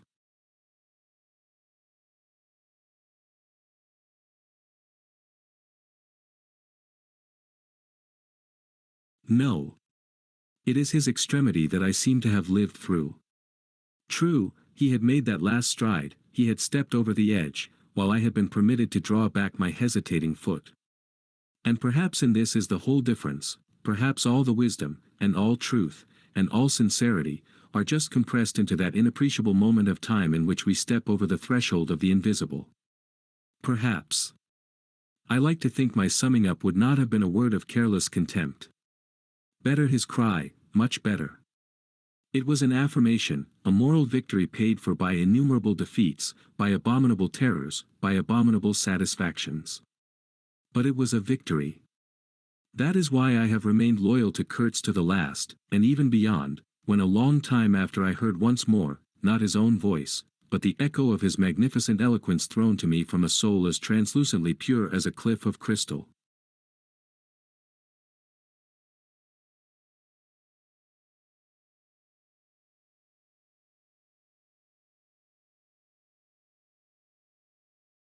No, they did not bury me, though there is a period of time which I remember mistily, with a shuddering wonder, like a passage through some inconceivable world that had no hope in it and no desire.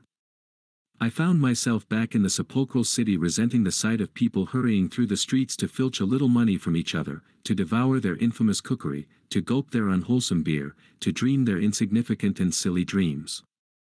They trespassed upon my thoughts. They were intruders whose knowledge of life was to me an irritating pretense, because I felt so sure they could not possibly know the things I knew. Their bearing, which was simply the bearing of commonplace individuals going about their business in the assurance of perfect safety, was offensive to me like the outrageous flauntings of folly in the face of a danger it is unable to comprehend. I had no particular desire to enlighten them, but I had some difficulty in restraining myself from laughing in their faces so full of stupid importance. I dare say I was not very well at that time. I tottered about the streets, there were various affairs to settle, grinning bitterly at perfectly respectable persons. I admit my behavior was inexcusable, but then my temperature was seldom normal in these days. My dear aunt's endeavors to nurse up my strength seemed altogether beside the mark. It was not my strength that wanted nursing, it was my imagination that wanted soothing. I kept the bundle of papers given me by Kurtz, not knowing exactly what to do with it. His mother had died lately, watched over, as I was told, by his intended. A clean-shaved man, with an official manner and wearing gold-rimmed spectacles, called on me one day and made inquiries, at first circuitous, afterwards suavely pressing, about what he was pleased to denominate certain documents. I was not surprised, because I had had 2 rows with the manager on the subject out there. I had refused to give up the smallest scrap out of that package, and I took the same attitude with the spectacled man. He became darkly menacing at last, and with much heat argued that the company had the right to every bit of information about its territories. And said he, Mr. Kurtz's knowledge of unexplored regions must have been necessarily extensive and peculiar, owing to his great abilities and to the deplorable circumstances in which he had been placed. Therefore, I assured him Mr. Kurtz's knowledge, however extensive, did not bear upon the problems of commerce or administration. He invoked then the name of science. It would be an incalculable loss if, etc., etc.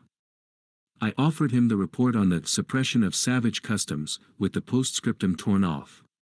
He took it up eagerly, but ended by sniffing at it with an air of contempt. This is not what we had a right to expect, he remarked. Expect nothing else, I said. There are only private letters. He withdrew upon some threat of legal proceedings, and I saw him no more, but another fellow, calling himself Kurtz's cousin, appeared 2 days later, and was anxious to hear all the details about his dear relative's last moments. Incidentally, he gave me to understand that Kurtz had been essentially a great musician. There was the making of an immense success, said the man, who was an organist, I believe, with lank grey hair flowing over a greasy coat collar. I had no reason to doubt his statement, and to this day I am unable to say what was Kurtz's profession, whether he ever had any, which was the greatest of his talents. I had taken him for a painter who wrote for the papers, or else for a journalist who could paint, but even the cousin, who took snuff during the interview, could not tell me what he had been, exactly. He was a universal genius. On that point I agreed with the old chap, who thereupon blew his nose noisily into a large cotton handkerchief and withdrew in senile agitation, bearing off some family letters and memoranda without importance. Ultimately, a journalist anxious to know something of the fate of his dear colleague turned up. This visitor informed me Kurtz's proper sphere ought to have been politics on the popular side. He had furry straight eyebrows, bristly hair cropped short, an eyeglass on a broad ribbon, and, becoming expansive, confessed his opinion that Kurtz really couldn't write a bit, but heavens! How that man could talk! He electrified large meetings. He had faith, don't you see, he had the faith. He could get himself to believe anything, anything. He would have been a splendid leader of an extreme party. What party? I asked. Any party, answered the other. He was an extremist. Did I not think so? I assented. Did I know, he asked, with a sudden flash of curiosity, what it was that had induced him to go out there? Yes, said I, and forthwith handed him the famous report for publication, if he thought fit. He glanced through it hurriedly, mumbling all the time, judged it would do, and took himself off with this plunder. Thus I was left at last with a slim packet of letters and the girl's portrait. She struck me as beautiful, I mean she had a beautiful expression. I know that the sunlight can be made to lie, too, yet one felt that no manipulation of light and pose could have conveyed the delicate shade of truthfulness upon those features. She seemed ready to listen without mental reservation, without suspicion, without a thought for herself. I concluded I would go and give her back her portrait and those letters myself. Curiosity? Yes, and also some other feeling perhaps. All that had been Kurtz's had passed out of my hands, his soul, his body, his station, his plans, his ivory, his career. There remained only his memory and his intended, and I wanted to give that up, too, to the past, in a way, to surrender personally all that remained of him with me to that oblivion which is the last word of our common fate. I don't defend myself. I had no clear perception of what it was I really wanted. Perhaps it was an impulse of unconscious loyalty, or the fulfillment of one of those ironic necessities that lurk in the facts of human existence. I don't know. I can't tell. But I went. I thought his memory was like the other memories of the dead that accumulate in every man's life, a vague impress on the brain of shadows that had fallen on it in their swift and final passage, but before the high and ponderous door, between the tall houses of a street as still and decorous as a well-kept alley in a cemetery, I had a vision of him on the stretcher, opening his mouth voraciously, as if to devour all the earth with all its mankind. He lived then before me, he lived as much as he had ever lived, a shadow insatiable of splendid appearances, of frightful realities, a shadow darker than the shadow of the night, and draped nobly in the folds of a gorgeous eloquence. The vision seemed to enter the house with me, the stretcher, the phantom-bearers, the wild crowd of obedient worshippers, the gloom of the forests, the glitter of the reach between the murky bends, the beat of the drum, regular and muffled like the beating of a heart, the heart of a conquering darkness. It was a moment of triumph for the wilderness, an invading and vengeful rush which, it seemed to me, I would have to keep back alone for the salvation of another soul. And the memory of what I had heard him say afar there, with the horn shape stirring at my back, in the glow of fires, within the patient woods, those broken phrases came back to me, were heard again in their ominous and terrifying simplicity. I remembered his abject pleading, his abject threats, the colossal scale of his vile desires, the meanness, the torment, the tempestuous anguish of his soul. And later on I seemed to see his collected languid manner, when he said one day, "This lot of ivory now is really mine. The company did not pay for it. I collected it myself at a very great personal risk. I am afraid they will try to claim it as theirs though. It is a difficult case. What do you think I ought to do? Resist? I want no more than justice." He wanted no more than justice, no more than justice. I rang the bell before a mahogany door on the first floor, and while I waited he seemed to stare at me out of the glassy panel, stare with that wide and immense stare embracing, condemning, loathing all the universe. I seemed to hear the whispered cry, "The horror! The horror!" The dusk was falling. I had to wait in a lofty drawing room with 3 long windows from floor to ceiling that were like 3 luminous and bed-raped columns. The bent gilt legs and backs of the furniture shone in indistinct curves. The tall marble fireplace had a cold and monumental whiteness. A grand piano stood massively in a corner, with dark gleams on the flat surfaces like a somber and polished sarcophagus. A high door opened, closed. I rose. She came forward, all in black, with a pale head, floating towards me in the dusk. She was in mourning. It was more than a year since his death, more than a year since the news came. She seemed as though she would remember and mourn forever. She took both my hands in hers and murmured, "I had heard you were coming." I noticed she was not very young, I mean not girlish. She had a mature capacity for fidelity, for belief, for suffering. The room seemed to have grown darker, as if all the sad light of the cloudy evening had taken refuge on her forehead. This fair hair, this pale visage, this pure brow, seemed surrounded by an ashy halo from which the dark eyes looked out at me. Their glance was guileless, profound, confident, and trustful. She carried her sorrowful head as though she were proud of that sorrow, as though she would say, I alone know how to mourn for him as he deserves." But while we were still shaking hands, such a look of awful desolation came upon her face that I perceived she was one of those creatures that are not the playthings of time. For her he had died only yesterday. And, by Jove! The impression was so powerful that for me, too, he seemed to have died only yesterday, nay, this very minute. I saw her and him in the same instant of time, his death and her sorrow. I saw her sorrow in the very moment of his death. Do you understand? I saw them together, I heard them together. She had said, with a deep catch of the breath, "I have survived," while my strained ears seemed to hear distinctly, mingled with her tone of despairing regret, the summing up whisper of his eternal condemnation. I asked myself what I was doing there, with a sensation of panic in my heart as though I had blundered into a place of cruel and absurd mysteries not fit for a human being to behold. She motioned me to a chair. We sat down. I laid the packet gently on the little table, and she put her hand over it. "You knew him well," she murmured, after a moment of mourning silence. "Intimacy grows quickly out there," I said.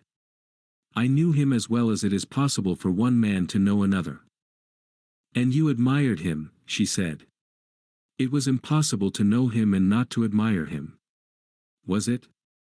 "He was a remarkable man," I said, unsteadily.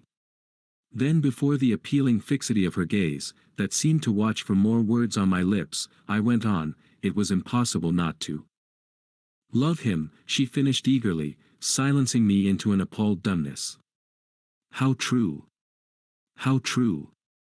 But when you think that no one knew him so well as I had all his noble confidence. I knew him best." "You knew him best," I repeated. And perhaps she did. But with every word spoken the room was growing darker, and only her forehead, smooth and white, remained illumined by the inextinguishable light of belief and love. "You were his friend," she went on. "His friend," she repeated, a little louder. "You must have been, if he had given you this, and sent you to me. I feel I can speak to you, and oh, I must speak. I want you, you who have heard his last words, to know I have been worthy of him. It is not pride. Yes. I am proud to know I understood him better than anyone on earth, he told me so himself. And since his mother died I have had no one, to. I listened. The darkness deepened. I was not even sure whether he had given me the right bundle. I rather suspect he wanted me to take care of another batch of his papers which, after his death, I saw the manager examining under the lamp. And the girl talked, easing her pain in the certitude of my sympathy, she talked as thirsty men drink. I had heard that her engagement with Kurtz had been disapproved by her people. He wasn't rich enough or something. And indeed I don't know whether he had not been a pauper all his life. He had given me some reason to infer that it was his impatience of comparative poverty that drove him out there. Who was not his friend who had heard him speak once, she was saying. He drew men towards him by what was best in them. She looked at me with intensity. It is the gift of the great, she went on, and the sound of her low voice seemed to have the accompaniment of all the other sounds, full of mystery, desolation, and sorrow, I had ever heard, the ripple of the river, the soughing of the trees swayed by the wind, the murmurs of the crowds, the faint ring of incomprehensible words cried from afar, the whisper of a voice speaking from beyond the threshold of an eternal darkness. But you have heard him. You know, she cried. Yes, I know, I said with something like despair in my heart, but bowing my head before the faith that was in her, before that great and saving illusion that shone with an unearthly glow in the darkness, in the triumphant darkness from which I could not have defended her, from which I could not even defend myself. What a loss to me, to us. She corrected herself with beautiful generosity, then added in a murmur, to the world. By the last gleams of twilight I could see the glitter of her eyes, full of tears that would not fall. I have been very happy, very fortunate, very proud, she went on. Too fortunate. Too happy for a little while. And now I am unhappy for life. She stood up, her fair hair seemed to catch all the remaining light in a glimmer of gold. I rose, too. And of all this, she went on mournfully, of all his promise, and of all his greatness, of his generous mind, of his noble heart, nothing remains, nothing but a memory. You and I. We shall always remember him, I said hastily. No, she cried. It is impossible that all this should be lost, that such a life should be sacrificed to leave nothing but sorrow. You know what vast plans he had. I knew of them, too, I could not perhaps understand, but others knew of them. Something must remain. His words, at least, have not died. His words will remain, I said. And his example, she whispered to herself. Men looked up to him, his goodness shone in every act. His example. True, I said, his example, too. Yes, his example. I forgot that. But I do not. I cannot believe, not yet. I cannot believe that I shall never see him again, that nobody will see him again, never, never, never. She put out her arms as if after a retreating figure, stretching them back and with clasped pale hands across the fading and narrow sheen of the window. Never see him. I saw him clearly enough then. I shall see this eloquent phantom as long as I live, and I shall see her, too, a tragic and familiar shade, resembling in this gesture another one, tragic also, and bedecked with powerless charms, stretching bare brown arms over the glitter of the infernal stream, the stream of darkness. She said suddenly very low, he died as he lived. His end, said I, with dull anger stirring in me, was in every way worthy of his life. And I was not with him, she murmured. My anger subsided before a feeling of infinite pity. Everything that could be done, I mumbled. Ah, but I believed in him more than anyone on earth, more than his own mother, more than himself. He needed me. Me. I would have treasured every sigh, every word, every sign, every glance. I felt like a chill grip on my chest. Don't, I said, in a muffled voice. Forgive me. I have mourned so long in silence, in silence. You were with him, to the last. I think of his loneliness. Nobody near to understand him as I would have understood. Perhaps no one to hear. To the very end, I said, shakily. I heard his very last words. I stopped in a fright. Repeat them, she murmured in a heartbroken tone. I want, something, to live with. I was on the point of crying at her, don't you hear them? The dusk was repeating them in a persistent whisper all around us, in a whisper that seemed to swell menacingly like the first whisper of a rising wind. The horror. The horror. His last word, to live with, she insisted. Don't you understand? I loved him, I loved him, I loved him. I pulled myself together and spoke slowly. The last word he pronounced was, your name. I heard a light sigh and then my heart stood still, stopped dead short by an exulting and terrible cry, by the cry of inconceivable triumph and of unspeakable pain. I knew it, I was sure. She knew. She was sure. I heard her weeping, she had hidden her face in her hands. It seemed to me that the house would collapse before I could escape, that the heavens would fall upon my head. But nothing happened. The heavens do not fall for such a trifle. Would they have fallen, I wonder, if I had rendered Kurtz that justice which was his due? Hadn't he said he wanted only justice? But I couldn't. I could not tell her. It would have been too dark altogether. Marlow ceased, and sat apart, indistinct and silent, in the pose of a meditating Buddha. Nobody moved for a time. We have lost the first of the ebb, said the director suddenly. I raised my head. The offing was barred by a black bank of clouds, and the tranquil waterway leading to the uttermost ends of the earth flowed somber under an overcast sky, seemed to lead into the heart of an immense darkness.